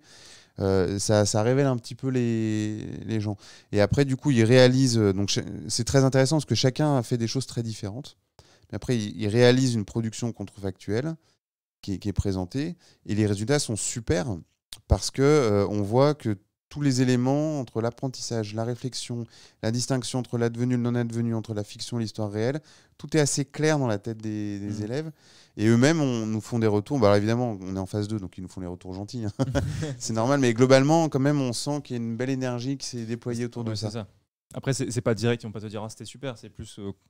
Tu sens en fait dans la classe une certaine aussi énergie, une certaine motivation sur l'atelier préparé par le professeur aussi. Et je pense que ça doit Alors après, jouer. la règle, c'est que ça peut échouer. On a vu le cas. Mais quand ça échoue, il faut que l'enseignant fasse un retour sur l'expérience avec les élèves. Et c'est quand même intéressant. D'accord. Par exemple, s'ils partent sur un contrefactuel qui est vraiment trop farfelu, ou alors ce qui arrive souvent, c'est ce qui angoisse un peu les élèves, c'est qu'à un moment, ils ont l'impression que la distinction entre l'histoire réellement advenue et l'histoire qu'ils ont inventée s'estompe un peu. Donc ça, c'est le pire, en fait. Hein. C'est-à-dire que là, la frontière se fragilise. Mais simplement, si l'enseignant revient là-dessus en disant bah non, regardez, en fait, la frontière, elle est là. Pourquoi est-ce qu'on l'a franchie? Qu'est-ce que ça signifie? Et après, il peut dériver sur comment on construit une fake news, qu'est-ce que c'est que le mensonge en histoire, etc. En fait, c'est toujours l'occasion d'un apprentissage. C'est vrai que ça demande de la part des collègues un gros investissement de leur part dans cette expérience-là. Mais souvent, ils sont très, très demandeurs. Aujourd'hui, on parle aujourd'hui de la réflexion effectivement historique, donc le contrefactuel est intéressant. Aujourd'hui, comment est-ce que on tombe, on va dire, où finalement l'Uchronie ou le contrefactuel est intéressant? Au contraire, là, on va tomber dans vraiment quelque chose d'inintéressant, presque parfois on peut dire dangereux, de réécriture ou ce genre de choses. Où elle se situe finalement la limite entre les deux? Bah, en fait, la limite, c'est juste de clarifier le pacte de lecture, c'est-à-dire d'expliquer au lecteur ce qu'il a sous les yeux. Si on fait un contrefactuel plus littéraire, même dans la formation, le format le plus classique, si on dit bah, c'est de la littérature, il n'y a aucun problème. Dans un texte historique, il faut préciser le moment où on bascule du côté de l'hypothèse et préciser le registre de l'hypothèse. Donc on peut très bien dire, voilà, ça va être une hypothèse scientifique très sérieuse. Donc j'utilise des modèles mathématiques, par exemple en économie. Je fais des projections, c'est très facile, c'est très courant et il n'y a aucun problème. Ou on va dire, bah là, je fais une hypothèse plutôt compréhensive. Je vais essayer de rentrer dans la tête des acteurs, voir comment ils... Et donc du coup, on précise le moment où on bascule de l'un à l'autre. Tant qu'il y a ça, il n'y a aucun problème. En classe, souvent, ce qu'on fait, c'est que pour distinguer les deux, on va demander aux élèves d'écrire, par exemple, en droit l'histoire réellement advenue et en italique l'histoire contrefactuelle qu'ils sont en train de construire, pour qu'ils aient bien la conscience de cette espèce de saut entre les deux. Donc ce qu'il faut, c'est que ça reste des hypothèses fictionnelles d'amélioration de l'enquête historique. Une fois que c'est précisé, il n'y a plus de problème. Il y a un problème à partir du moment où on essaye de mentir un petit peu sur cette frontière-là. Ouais, je vois. C'est vrai. Mais est-ce que aussi il faut faire attention à la limite, effectivement, comme on le disait finalement au début d'émission, c'est penser un peu la vieille école, comme tu disais, c'est penser le grand homme et le grand événement. C'est-à-dire peut-être que réfléchir en termes de, comme on l'expliquait, en multicausalité aussi des événements. Voilà, c'est peut-être. Je pense qu'il y a ça aussi dont il faut faire attention parce que en fait, il y a certaines, tu vois, vidéos sur Internet ou quoi que ce soit, des gens qui font tu vois, aussi, qui font un peu de contrefactuel et souvent ça tombe un peu dans ça, tu vois. C'est-à-dire si c'est un grand événement qui s'est pas passé, du coup, eh bien, tout est découlé de cet événement et parfois c'est vrai que ça. En mode, ah ouais, c'est rapide quand même, ça ne tient qu'à un fil. Alors qu'en réalité, on se dit que non, en fait, il y a plein d'autres. Tu vois, on a l'impression que ça va trop vite à partir d'un seul événement, alors qu'en fait, ça tient à plus de fils. Tout à fait. Normalement, le raisonnement voudrait que si on enlève l'événement, on voit plutôt la complexité qu'il y a derrière que la simplicité de l'issue. Déjà, le premier signe, c'est celui-là. En fait, c'est ça, c'est-à-dire que souvent, ça découle tout de suite sur quelque chose. Ouais. Alors qu'en fait, il devrait y avoir une sorte de base qui s'ouvre en mode, voilà, tous les fils possibles. Exactement, et toutes les sorties possibles. Tout à fait. Et alors qu'en fait, souvent, on a l'impression qu'on amène directement à une fin, quoi. Ouais, tout à fait. En fait, le contrefactuel, c'est un mode de relation entre les événements ou les éléments dans le temps. Donc, il est ni bien ni mal, il est ni de droite ni de gauche, ni histoire ancienne ni histoire nouvelle. Ça dépend des usages qu'en fait le chercheur. Nous, ce qu'on disait simplement, c'est qu'il y a un potentiel de réflexion et d'ouverture du territoire de l'historien qui est quand même extrêmement important et qu'il est d'autant plus que ça correspond à la question de la défatalisation de l'histoire. C'est quand même des questions qu'on se pose de plus en plus aujourd'hui. Donc, c'est un outil qui est extrêmement important. Mais ce que tu dis sur ce décalage-là, et puis je vois qu'il y a une question aussi sur l'usage en classe, c'est très intéressant parce que qu'est-ce qui fait la vertu du contrefactuel ? En fait, c'est qu'il puisse passer des deux. C'est-à-dire que quand en termes pédagogiques, quand on est en classe et qu'on pose un contrefactuel, les élèves vont tout de suite répondre plutôt sous la version que tu appelles histoire ancienne. C'est passé comme ça, alors voilà, effectivement. C'est la psychologie, le nez de Cléopâtre, le bien, le mal, c'est simple, etc. Et en fait, le même raisonnement peut parfaitement faire basculer de ça, ce qu'on peut appeler le sens commun sans aucun caractère péjoratif, à la réflexion historienne sur la pluralité des causalités, la pluralité des temporalités, les processus, les comparaisons. En fait, c'est ça, c'est une plateforme, c'est ça sa vertu pédagogique. C'est une plateforme qui permet de faire passer les élèves de l'idée reçue à la complexité historique avec le même type de raisonnement. Tu sais que c'est très rigolo parce qu'en fait, c'est exactement ce qui se passe quand aujourd'hui, je parle souvent en live parce qu'on a eu beaucoup l'année dernière aussi de questions autour de la campagne de 1940 et le côté inéluctable de la défaite de la France. En fait, tout le monde est en mode oui, bien sûr que la France devait perdre en fait en 1940 face à l'Allemagne. En fait, je leur dis mais en fait là vous êtes complètement dans un truc déjà contrefactuel parce qu'en fait pas du tout. Il y a plein d'éléments qui montrent qu'en termes d'équipement, de chars, on était supérieur, en termes de nombre d'hommes, on était supérieur, en termes de la France, les gens disent oui, mais la France n'était pas préparée. Je dis mais non, c'est faux, la France avait un budget plus important en 1939, un budget militaire plus important en 1939 qu'en 1914. Il y a plein de choses du coup aussi qui défont en fait des idées reçues très très fortes encore aujourd'hui.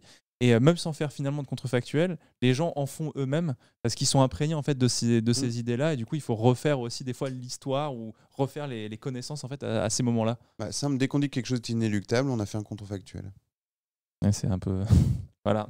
Bon, c'est la fin de la soirée. Merci à vous de nous avoir suivis, évidemment. On espère que c'était intéressant. Il y a aussi quelqu'un qui pose une question très intéressante. Est-ce qu'on peut mettre son public dans la peau d'un personnage historique et faire du contrefactuel pour le faire choisir ce qu'il aurait fait ou pas dans tel ou tel contexte ? Je le fais parfois avec des élèves, mais est-ce bien quelqu'un oui, c'est intéressant. Ça, c'est l'utilisation de la version la plus immersive du contrefactuel. Il y a eu beaucoup d'expériences de ce type qui ont été menées aux États-Unis. Alors, elles sont rappelées dans le livre, là, je les ai plus exactement en tête, mais l'idée, c'est exactement ça, c'est qu'on met les élèves dans une situation historique donnée ou dans un débat célèbre. On leur demande de rentrer dans la peau des personnages et d'agir en fonction des données telles qu'ils ont appris. Et l'intérêt, en fait, c'est que d'une part, toujours pareil, ils apprennent mieux. Ensuite, ils voient que l'issue qui est finalement advenue n'était pas forcément inéluctable. Par contre, après, il faut évidemment faire un retour avec les élèves pour expliquer à quel moment telle attitude, telle réaction était soit complètement anachronique, soit disproportionnée, etc. C'est toujours un peu la même chose. Il faut faire un retour. Mais c'est vrai qu'une des forces du contrefactuel, c'est sa capacité d'immersion. C'est pour ça que ça marche aussi bien aussi dans les jeux vidéo. Hein. Oui, c'est ça. Aussi, évidemment, il y a plein de jeux, notamment Crusader Kings, notamment un jeu de stratégie où on peut prendre un duc, ou par exemple un duc de Bretagne, au hasard, qui deviendrait roi de France. Je dis ça évidemment au hasard. Mais oui, il y a aussi un film qui, moi, m'a beaucoup marqué, qui était La Vague, où finalement on redit à des élèves est-ce que vous pensez que si on pouvait remettre une dictature en Allemagne, et puis après ça. C'est un ouvrage à la base qui après est devenu un film, où en fait, à la base, c'est un professeur qui dit à ses élèves est-ce que vous pensez qu'en Allemagne, aujourd'hui, on pourrait avoir de nouveau une dictature? Et en fait, dans la classe, les élèves se disent évidemment que non.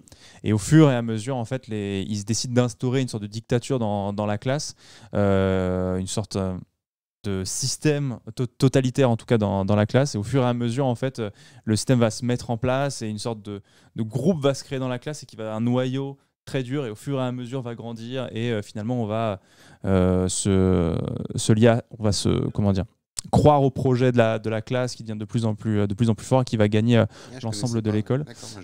Regarde parce qu'il est vraiment intéressant et puisque c'est une sorte de parce que c'est un film allemand en plus, donc pour le coup, dis-le comme le dit son nom. Et il revient aussi sur alors ça fait longtemps que j'ai pas vu le film, donc j'espère que je l'ai à peu près bien pitché, mais voilà, ça revient sur une classe qui se dit qu'au départ, non, un système totalitaire ne pourrait pas revenir en Allemagne, alors qu'en fait, dans leur propre classe, en quelques semaines, ça part complètement en vrille. Ce film est basé sur une expérience sociale ayant réellement eu lieu aux US. Ah ouais? Bah dis donc, je ne savais pas. Et il me semblait aussi que c'était un livre aussi qui avait été fait, il me semble. Ce film montre aussi la montée du totalitarisme. Oui, c'est ça, avec aussi certaines limites, évidemment, puisque évidemment, il n'y a pas le contexte social, économique aussi d'une époque, donc il faut aussi faire un petit peu attention. Il ne répond pas à tout non plus sur ce genre de sujet, mais il est très intéressant pour comprendre en tout cas certaines choses. En tout cas, ce qui est intéressant avec le contrefactuel et qu'on évoque depuis tout à l'heure, c'est le côté vraiment pédagogique, et pour le coup, c'était ça aussi. Voilà. Est-ce que tu penses que dans les années qui vont arriver, on risque d'avoir encore plus d'œuvres contrefactuelles qui vont arriver? Est-ce qu'on est dans une période où justement nous avons une période de plus, on a été dans les années 2000, 2010, enfin même 90, est-ce que ça peut continuer encore aujourd'hui? Est-ce qu'il y a des sujets qu'on n'a pas encore abordés, en tout cas pour le grand public peut-être? À voir. Ce qui est sûr, c'est que malheureusement, l'actualité génère beaucoup de situations qui se prêtent à des raisonnements de type contrefactuel. Il suffit de penser à la catastrophe climatique en cours ou aux inquiétudes qui se font jour un peu à droite à gauche à l'intérieur des différents pays. Donc ces situations de crise génèrent des contrefactuels pour essayer de comprendre comment on en est arrivé là. Donc, a priori, la situation fait que des raisonnements contrefactuels vont continuer à se développer. Après, je ne sais pas quelle forme ça va prendre, ni comment. En histoire, ça commence à devenir plus naturel dans la version la plus scientifique, la plus sérieuse, on va dire. Ça libère aussi un peu les énergies pour faire des expériences littéraires contrefactuelles. C'est toujours pareil, tant que c'est précisé, c'est aussi une voie qui est possible. À voir comment ça se passe. Ce qu'il faudrait normalement, alors la question qui peut être reprise, c'est quel est le rôle de l'historien dans tout ça? Parce que s'il ne s'agit que d'entretenir la réflexion, le besoin de contrefactuel qu'on ressent aujourd'hui, au fond, sa mission sociale, entre guillemets, est un petit peu fragilisée. L'idée, c'est qu'en rouvrant les futurs du passé, on rouvre les possibilités d'action dans le présent. C'est-à-dire qu'on a l'impression d'être dans une situation, c'est le fameux « there is no alternative ». En fait, c'est la meilleure réponse au fait qu'il n'y a pas d'alternative. Si, puisque le passé en fait est riche de multiples passés non advenus. En prendre conscience permet aussi de rendre la situation présente à nouveau mobilisable, changeable, ou au moins se dire que c'est possible. Donc en ce sens-là, c'est aussi une fonction sociale, au sens large du terme. Justement, il y avait une question que je me suis posée parce que souvent quand je présentais le livre, alors avant de dire ce que je voulais dire, effectivement une question dans le chat qui était enfin une remarque dans le chat ou un conseil dans le chat qui était intéressante. Il y a aussi un film qui s'appelle Il est de retour sur Netflix qui fait revenir Hitler à notre époque, à notre moment par le biais des réseaux sociaux et la télé. Une personnalité d'extrême droite peut monter au pouvoir par l'attention qu'on lui porte. C'est vrai que ça c'est une question assez intéressante. Aussi, en vrai, avec ce qu'on a vu aux États-Unis, et aussi ce qu'on voit un petit peu aussi en France, avec le dernier sondage qui est tombé aussi aujourd'hui, bien sûr, qui met Zemmour au second tour désormais des élections présidentielles. Donc voilà, tout va bien, messieurs, dames. Restez évidemment, ce n'est pas du contrefactuel pour l'instant. C'est une réalité. La question que je voulais aussi me poser, c'était souvent quand je parlais du livre, je disais une histoire des possibles. Et en réalité, quand je relis le bouquin pour préparer notre entretien, c'était pour une histoire des possibles. Tout à fait. Et ça m'a interloqué, ce pour histoire des possibles. Pourquoi le choix de mettre ce pour comme ça dans le titre? Ouais, alors c'est amusant parce que ni Pierre ni moi n'aimons trop les articles, les livres en pour, qui sont très propositionnels, programmatiques, etc. Donc c'était un peu contre-intuitif pour nous, mais à la fin, comme l'idée c'était quand même au fond qu'il fallait s'en emparer, et puis surtout que les collègues, les chercheurs, les étudiants s'en emparent aussi à leur tour, il y a eu cette espèce de pour un peu plus offensif en quelque sorte. Alors sur la question politique, c'est intéressant parce que les régimes totalitaires ne produisent pas de contrefactuels, par exemple. Parce qu'on ne rigole pas avec le passé, puisqu'on le retravaille et on le falsifie en permanence. Et le contrefactuel, c'est un moyen, au contraire, de jouer et d'interroger ces falsifications-là. Donc il y a pas mal de travaux dessus. Je ne sais pas si c'est très convaincant, c'est assez rassurant pour nous, qui veut que les démocraties se prêtent plus facilement au contrefactuel parce que c'est un exercice réflexif sur le passé. Alors qu'un régime totalitaire prétend imposer un certain discours sur le passé, on ne joue pas avec ça. D'accord. En fait, c'est ça, c'est-à-dire qu'aujourd'hui, on se dirait que c'est eux qui faisaient du contrefactuel presque dans les régimes totalitaires, oui. En falsifiant, d'une certaine manière. Fait, ouais. Donc, c'est contrefactuel, mais complètement biaisé et malhonnête, intellectuellement, évidemment. C'est la différence entre le contrefactuel et le négationnisme. C'est une question que vous avez posée à un moment. Vous avez dit, mais est-ce que vous ne faites pas le lit des possibilités négationnistes? Non, le négationnisme fait passer un mensonge pour une vérité. Le contrefactuel précise toujours la distinction entre l'histoire telle qu'elle est devenue, qu'on la connaisse bien ou pas, et l'histoire qu'on est en train de construire à des fins de compréhension. Donc c'est l'inverse en fait, c'est l'inverse du mensonge. Donc c'est un exercice de réflexivité et d'ouverture, ce fameux ouvrage. Alors je veux qu'il y ait une bonne question aussi sur l'histoire des sciences. Alors en fait l'histoire des sciences est un domaine qui s'est déjà emparé pas mal du contrefactuel en fait. Notamment toute cette histoire des sciences qui a essayé de déconstruire l'image des grands scientifiques, des grandes découvertes et de montrer que ça s'insère dans des contextes sociaux, culturels, etc. C'est devenu assez courant. Parmi les lieux qui sont le plus réceptifs, il y a l'histoire globale, l'histoire environnementale, l'histoire économique et l'histoire des sciences. Il y a un livre qui est paru il y a quelques années qui s'appelait Darwin Deleted, qui essaie d'imaginer ce qui se serait passé si Darwin n'avait pas existé, est-ce qu'on aurait quand même découvert toutes les théories, etc. Et c'est une réflexion assez fine en fait sur ce qu'apporte le scientifique en tant que personne dans un contexte où les idées sont en train d'émerger. C'est assez intéressant. Je veux aussi une question qui vient aussi de Jabal la Flûte, qui dit « Je ne sais pas si cela a été demandé, mais étant donné que l'Uchronie se base sur des histoires qui ne sont pas passées, comment l'historien fait ses recherches vu qu'il n'a pas de documents d'archives ?» Alors, je pense qu'il y a aussi ça, c'est-à-dire quelle est la limite. Ah, il est bon, c'est impressionnant. Ouais, ça va vite. Il y a une question, ouais, c'est ça, enfin, posons cette question, je crois que je vais enchaîner juste après derrière, ça m'a donné une autre idée de question, mais voilà, comment est-ce que l'historien travaille sur... Ouais, ça c'est la principale critique qu'on nous a faite, c'est-à-dire comment vous faites sans archives. En fait, il y a deux réponses. D'une part, pour faire les projections en dehors des archives, on s'appuie sur un travail d'archives, sur une connaissance très fine des archives, et l'exploration fictionnelle sert en fait à améliorer l'analyse des archives qu'on a déjà faite, ce qu'on a déjà vu un petit peu tout à l'heure. Mais en fait, ce qu'on a montré aussi dans l'ouvrage, c'est que les acteurs produisent eux-mêmes des contrefactuels qu'on peut étudier, et que très souvent, les chercheurs ont besoin de faire des raisonnements contrefactuels pour mieux analyser leurs archives. Alors, je donne juste un exemple qui est très célèbre. C'est celui de Nathalie Zemon-Davis dans Le Retour de Martin Guerre. Elle essaie d'étudier cet homme qui est parti, puis qui revient, mais en fait, c'est un imposteur. Et elle dit, pour comprendre qui était cet imposteur, j'ai dû faire des hypothèses contrefactuelles constamment pour essayer simplement de m'approcher de mon personnage. J'étais dans un laboratoire d'expérience. Et un autre qui est intéressant, c'est un historien qui s'appelle Jacques Dallarin, qui est un médiéviste, spécialiste des vies je crois que c'est Saint François d'Assise, mais de toute façon quelqu'un va me reprendre, parce que je vois que les gens sont très efficaces. Très et en fait, ce qu'il dit, c'est voilà, on sait qu'il y a probablement certaines de ces vies de Saint François d'Assise qui ont existé, mais on ne sait pas lesquelles c'est. Il développe toute une réflexion, fait de ce qu'il appelle des scénarios plausibles, donc c'est des contrefactuels. Il dit, la plus probable, c'est qu'il se soit passé ça. Et 10 ans après sa réflexion, on a découvert un de ces fameux manuscrits qui correspondait exactement à son hypothèse. Donc son raisonnement contrefactuel, en fait, au contraire, lui avait permis de trouver des archives. Donc en fait, il n'y a pas d'opposition entre les deux. Le contrefactuel, c'est aussi un moyen d'explorer les plis qui sont à l'œuvre dans les archives que l'historien étudie et de les faire pousser un tout petit peu plus loin que là où il s'arrête d'habitude.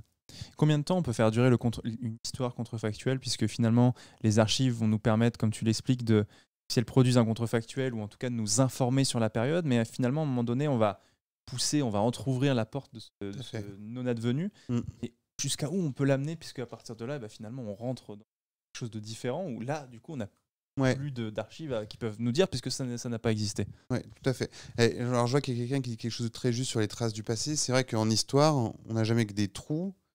Donc on remplit les trous avec de la fiction. C'est dans ça que la fiction a une fonction de connaissance. Et le contrefactuel, c'est un des moyens de continuer ce travail de creuser entre les trous pour essayer de remplir un petit peu la connaissance d'un passé qui est extrêmement riche mais qui nous échappe également. Alors cette question-là est très importante. On a conclu d'ailleurs là-dessus. En fait, il y a 3 façons de faire. Si on se projette très loin au-delà du point de départ, on est plutôt dans le registre de l'uchronie littéraire ou philosophique. Aucun problème, encore une fois, il suffit juste de le dire. Mais plus on s'éloigne, plus on bascule dans autre chose. Si on est à un niveau intermédiaire, c'est-à-dire pas trop loin, on va plutôt être dans le cas d'histoire qui s'appuie sur des mécanismes ou des théories déjà là. Typiquement, ça va être le cas de l'histoire économique, qui va faire des projections sur 10, 20, 30 ans en faisant jouer ses modèles économiques. Donc la projection est garantie par le modèle. Oui. Ou si vous avez une théorie du changement comme le Zonderweg, par exemple, voilà, ça fait une... Le plus efficace pour l'histoire en tant que recherche, c'est celui qui va pas trop loin, en fait. C'est celui qui reste réflexif. Celui qui ouvre les portes, et c'est ça qui permet de retourner aux archives, de comprendre comment les choses sont ouvertes à un moment donné ou à un autre, comment ce qu'elle a perdu à un moment ne l'était pas forcément au moment X. C'est celui-là qui est le plus utile pour l'historien. Donc il y a trois registres, en quelque sorte. Les sociologues préféreront plutôt le second aussi, souvent. Et voilà, c'est un peu ça les 3 niveaux qu'il faut garder à peu près en tête.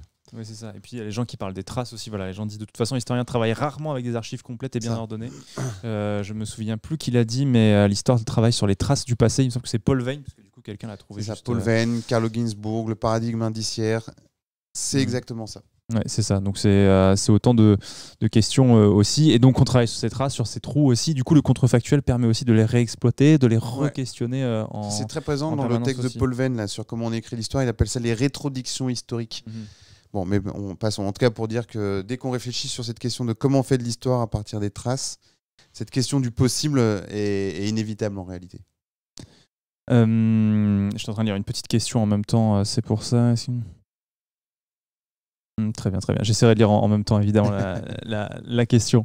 Du coup, l'historien n'est pas celui qui sait, mais celui qui cherche, comme disait Lucien Febvre. Évidemment, les gens ont des références incroyables dans le... On appelle l'histoire-problème, tout à fait. Ouais, c'est ça. Donc, ça pose évidemment énormément de questions. Mais voilà, en fait, c'est vrai que voilà, les gens posaient d'excellentes questions sur les archives, sur le fond, et évidemment sur... Est-ce que, justement, comme tu disais, les gens produisent des contrefactuels, les contemporains de certains événements produisent des contrefactuels. Est-ce que le témoin produit des contrefactuels? Oui, alors ça c'est super parce que c'est un exemple que je voulais donner que j'avais pas réussi à placer pour l'instant. Okay.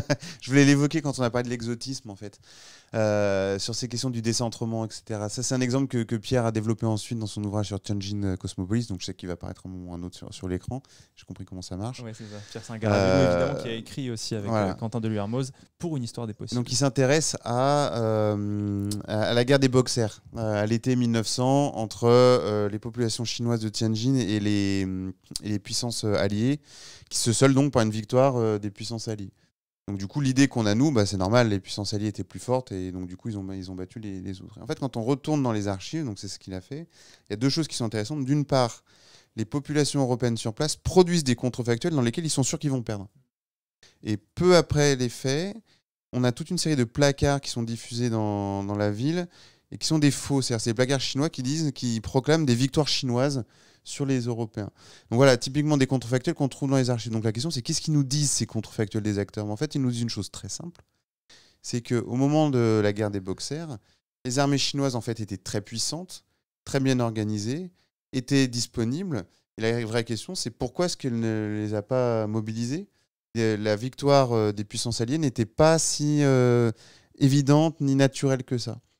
Et pourquoi? Parce qu'en fait, dans la logique de l'empire chinois à ce moment-là, vaut mieux perdre une bataille et maintenir un ordre social dans la longue durée.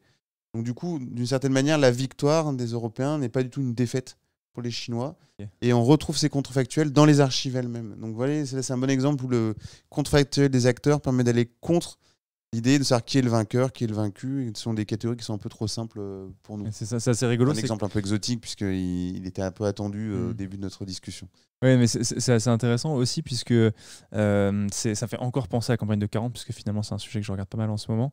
C'est comme les soldats français étaient persuadés que que les tanks allemands leur étaient supérieurs, parce qu'en fait ils étaient plus gros. Et donc comme ils étaient plus gros, ils avaient l'impression que du coup ils étaient mieux préparés, avaient un meilleur blindage, etc. Machin. Alors qu'en fait, pas du tout, ils étaient moins bien équipés, etc. Mais cette impression d'être plus gros, du coup, ça a participé à cette idée que les tanks allemands étaient supérieurs en 1940 aux tanks français, alors qu'en fait, pas du tout, c'était un aspect c'était visuel. Il y a aussi une question qu'on m'a posée, est-ce que le contrefactuel, on ne part, il n'y a jamais de point d'arrivée, c'est toujours un point de départ, il n'y a pas de point d'arrivée dans le raisonnement contrefactuel. On ne se dit pas, on pourrait arriver là. Comment est-ce qu'on fait pour arriver à ce point-là qu'on aurait imaginé ou quoi que ce soit? Alors, il y a certains anthropologues qui ont fait ça pour comprendre la conquête la conquête de l'Amérique latine. En fait, ils partent du point de départ et ils disent qu'il faut changer. C'est pas le point d'arrivée, c'est la cause qu'on établit. Au lieu de dire que ce sont les troupes espagnoles qui sont responsables uniquement de cette victoire, il faut changer la cause et se rendre compte qu'en fait, l'action des Espagnols s'insère dans des rapports de force entre les différentes populations en présence. Et donc, du coup, c'est plutôt elles les actrices de l'histoire. Pour moi, on est un peu aux frontières de... C'est pas tout à fait du contrefactuel, mais l'anthropologue qui s'appelle Ross Hassig le présente comme tel, en tout cas. D'accord. Je vois très bien. Il y a quelqu'un qui dit peut-être rien à voir, mais y a-t-il des uchronies dans le sens inverse, c'est-à-dire des textes qui se sont révélés juste dans le futur? Est-ce qu'il y a des gens qui ont écrit des contemporains? Ça, après, j'imagine que c'est encore différent. C'est-à-dire c'est des contemporains qui se projettent, qui imaginent. Mais après, comme on le disait au début de l'émission, si tu n'étais pas là au début, c'est vrai qu'il y a souvent des clins d'œil, en tout cas, à notre réalité dans des récits contrefactuels. On en parlait justement avec notamment Napoléon quand il voit Sainte-Hélène, alors qu'il a conquis le monde. Finalement, il voit Sainte-Hélène et comme tu disais, il y a une sorte de pointe au cœur en mode qu'est-ce qui s'est passé? C'est ça. Et aussi, justement, Philippe Roth, pas Philippe Roth justement, c'était Philippe Cadic qui, dans L'Homme du Haut-Château, on écrit une histoire contrefactuelle, ou eux écrivent eux-mêmes une histoire contrefactuelle où ils disent où les Alliés auraient gagné, alors que dans leur réalité, c'est l'Allemagne qui s'est imposée. Alors, s'il y a un exemple qui est donné par un sociologue allemand assez célèbre qui s'appelle Norbert Elias, qui s'était beaucoup interrogé sur l'utopie, et lui prend l'exemple de George Orwell. Alors, ça, je connais moins. Et il dit qu'en fait, Orwell décrit dans ses textes des situations de guerre qui sont effectivement révélées en 14-18, si mes souvenirs sont bons. Et donc, du coup, pour lui, son argument, c'est de dire qu'en fait, Orwell avait une parfaite conscience des dynamiques dans lesquelles il était pris à son époque, ce qui lui permettait de faire des hypothèses qui se sont avérées justes. Mais comme on est dans le registre de la littérature, il n'y a pas de problème d'un point de vue strictement scientifique. Bon, voilà. Mais ça, faudrait retrouver le texte.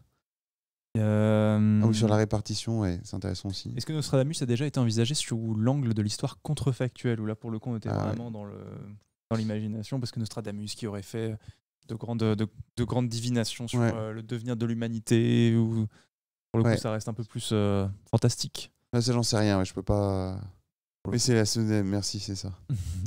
Il y a quelqu'un qui pose une question. Autre question, en tant qu'historien de l'Uchronie, vous travaillez sur l'histoire sociale, économique, culturelle, sociologique et militaire pour écrire ce livre. Comment est-ce que vous avez réparti les tâches avec Pierre? Donc Pierre Saint-Garavelou, votre co-auteur. Ça a été un long travail. On a d'abord fait un séminaire, et puis après on a fait un autre séminaire, on a lu beaucoup, etc. En fait, ce qu'on a fini par faire, c'est qu'on a fait le plan ensemble.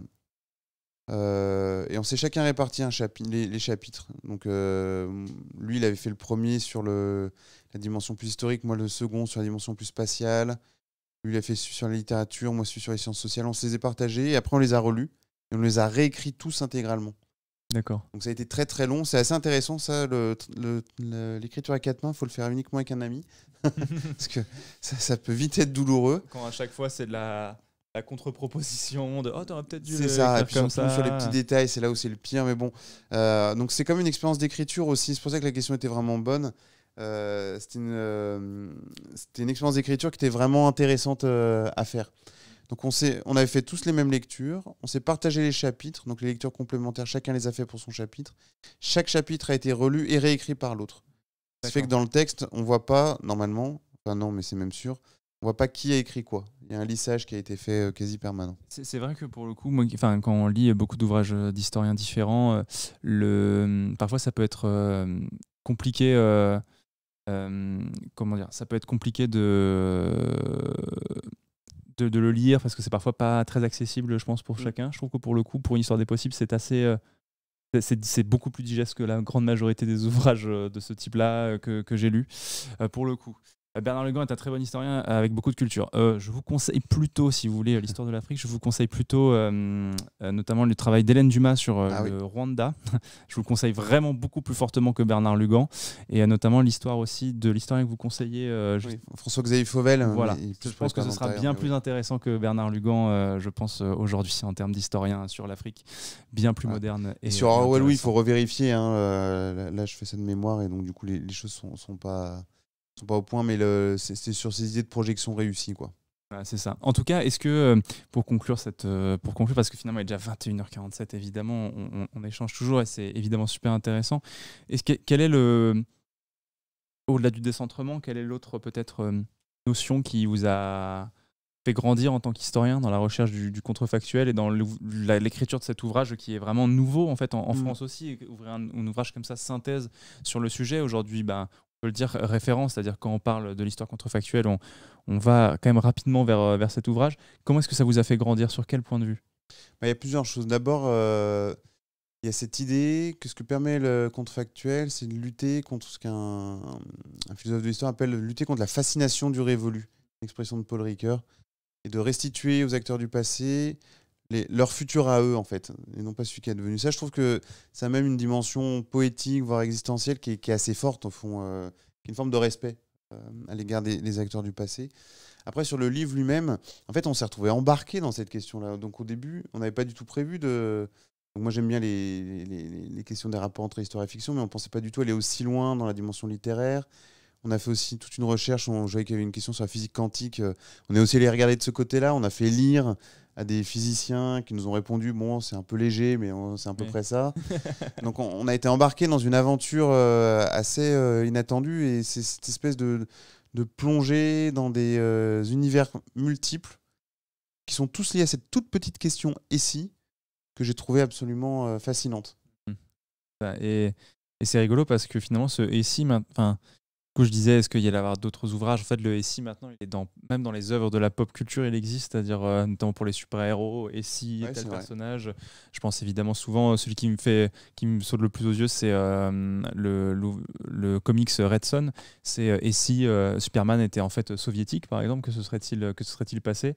Il y a plein de questions comme ça où on se rend compte que dans la pop culture, c'est très présent. Et comme on le disait juste avant que l'émission commence, Lou qui est en régie pose la question, est-ce qu'on peut faire des uchronies très, très, très récentes? Oui, finalement, c'est des questions qui se posent aujourd'hui presque pour nous au quotidien, et on pourrait en faire un peu tout le temps. Maintenant, évidemment, le travail de l'historien, on l'a dit, c'est une autre réflexion qui peut être de différentes natures. On le disait, soit de causalité, soit on essaie de se replonger aussi d'une certaine manière dans la peau des gens qui l'ont vécu pour leur redonner justement leur futur et se dire que tout n'allait pas de soi. En tout cas, c'était une réflexion très profonde, beaucoup plus profonde que finalement on pourrait le penser. Juste, ah bah oui, Hitler a pas gagné la Seconde Guerre mondiale, que se serait-il passé s'il avait gagné? On se rend compte que ça ouvre beaucoup plus de champs en fait que ce qu'on peut l'imaginer. C'est un des points qu'on avait aimé aussi en travaillant là-dessus. C'est une question qui a l'air bête, qui est associée à quelque chose de bête et qui en fait soulève des problèmes absolument fondamentaux. Et on aimait bien ce petit pas de côté. L'introduction s'appelle l'histoire par la bande.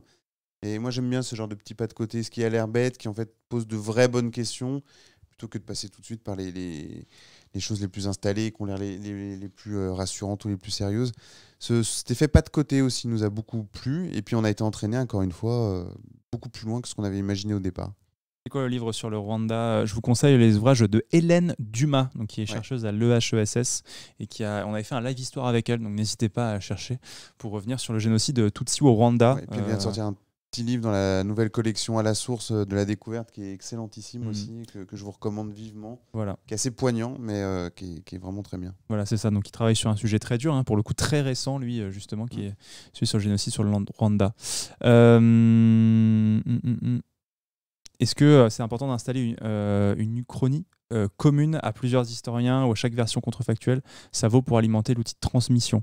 Alors, aucun ton dit, j'avoue, j'ai pas tout à fait compris la question de tourner de cette manière, mais j'ai essayé de la lire à haute voix pour essayer de la comprendre, mais peut-être essayer de la reformuler. Comme ça, si, ce qui est possible, c'est sur un même sujet, penser à une uchronie dont différents historiens s'empareraient, proposeraient la leur à chaque fois. Très bien, c'est ça. Ça forme un peu de jeu d'histoire comme fait Philippe Artière. Ah oui, je vois. Donc oui, un ça même serait sujet. Intéressant. Ça serait intéressant. Ce qui serait intéressant, c'est que c'est un autre point aussi, c'est que ça reflèterait beaucoup la personnalité de chacun des historiens qui s'emparent. Ah oui, d'accord. Sous ce style-là, donc un même sujet de base. Et donc des historiens pour tout traiter. C'est ce que j'imagine, mais ce serait intéressant en tout cas. Ça pourrait être un sujet intéressant. Quentin de Luermos, quelle est la suite justement, parce que du coup il y a eu donc cet ouvrage qui a pris 7 ans, qui est sorti en 2016 au final. Après il y a eu aussi un ouvrage qui est sorti l'année dernière, qui lui aussi a mis du temps, c'est justement cet ouvrage sur la commune pour les 150 ans.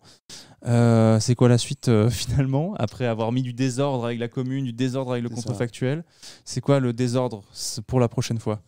Eh bien, pour l'instant, là je suis dans une phase où j'ai beaucoup de choses qui me font envie, mais je vais laisser un peu les choses se reposer pendant 1 an, je pense, parce qu'il y a eu la parution l'an dernier, dans un contexte difficile en plus. J'ai été pas mal sollicité, c'était extrêmement intéressant. Il y a l'autre livre qui sort qui est une écriture collective. Les articles ont été écrits à 6 mains. C'est aussi une expérience absolument géniale. Et là, du coup, je pense qu'il faut faire un petit pause. On peut comprendre. On peut comprendre, effectivement. Pause, mais non, j'aurais plein d'autres questions qui m'intéressent.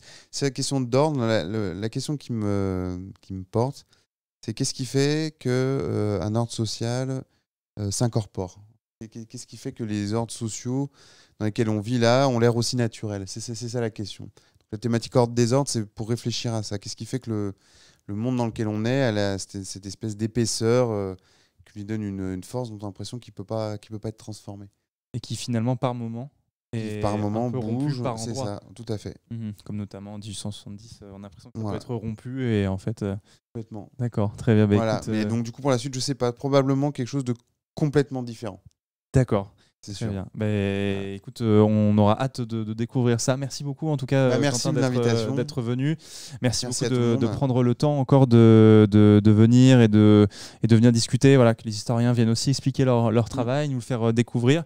Et en plus, comme je disais, c'est un sujet, les uchronies qui nous intéressent beaucoup sur Internet, qui à chaque fois je trouve nous passionnent et nous font. On en a beaucoup discuté en live perso, vous et moi, sur le chat, et à chaque fois ça nous a passionnés, et pouvoir avoir cette belle soirée pour justement en discuter, pour revenir et pour évoquer en fait des uchronies. Moi, j'avais pas entendu parler les uchronies, notamment d'un point de vue des historiens indiens, par exemple. C'est vrai que ça ouvre d'autres possibilités qui sont vraiment très intéressantes. Donc merci beaucoup. C'est moi qui vous remercie. L'échange était vraiment super, et puis c'est génial d'avoir les questions en direct, de pouvoir cette espèce d'échange à 3. Je trouve ça super pour un enseignant, un historien. C'est une expérience absolument géniale. Merci. Vous l'avez rendu aussi très agréable. Donc, le chat, voilà, vous avez votre rôle en entier aussi à jouer. C'était vraiment super. Alors, nous, on se retrouve demain en live à 10h. Donc, on pourra débriefer justement cette soirée. On pourra revenir dessus, discuter de plein de choses. Donc, soyez là demain. Merci beaucoup d'avoir été là. Merci à vous d'avoir été aussi nombreux ce soir. Ça fait très plaisir. Vous avez été, je ne sais pas combien, parce que je n'avais pas plus de 3000 ce soir à suivre le live, donc voilà, ça fait sens aussi ce qu'on fait sur ce genre d'émission, que vous veniez écouter, partager, donc merci à vous pour votre soutien cette saison en plus que jamais, donc voilà, merci beaucoup, passez une excellente soirée. Merci beaucoup, ciao tout le monde et à demain 10h pour le prochain live. Salut tout le monde. Au revoir.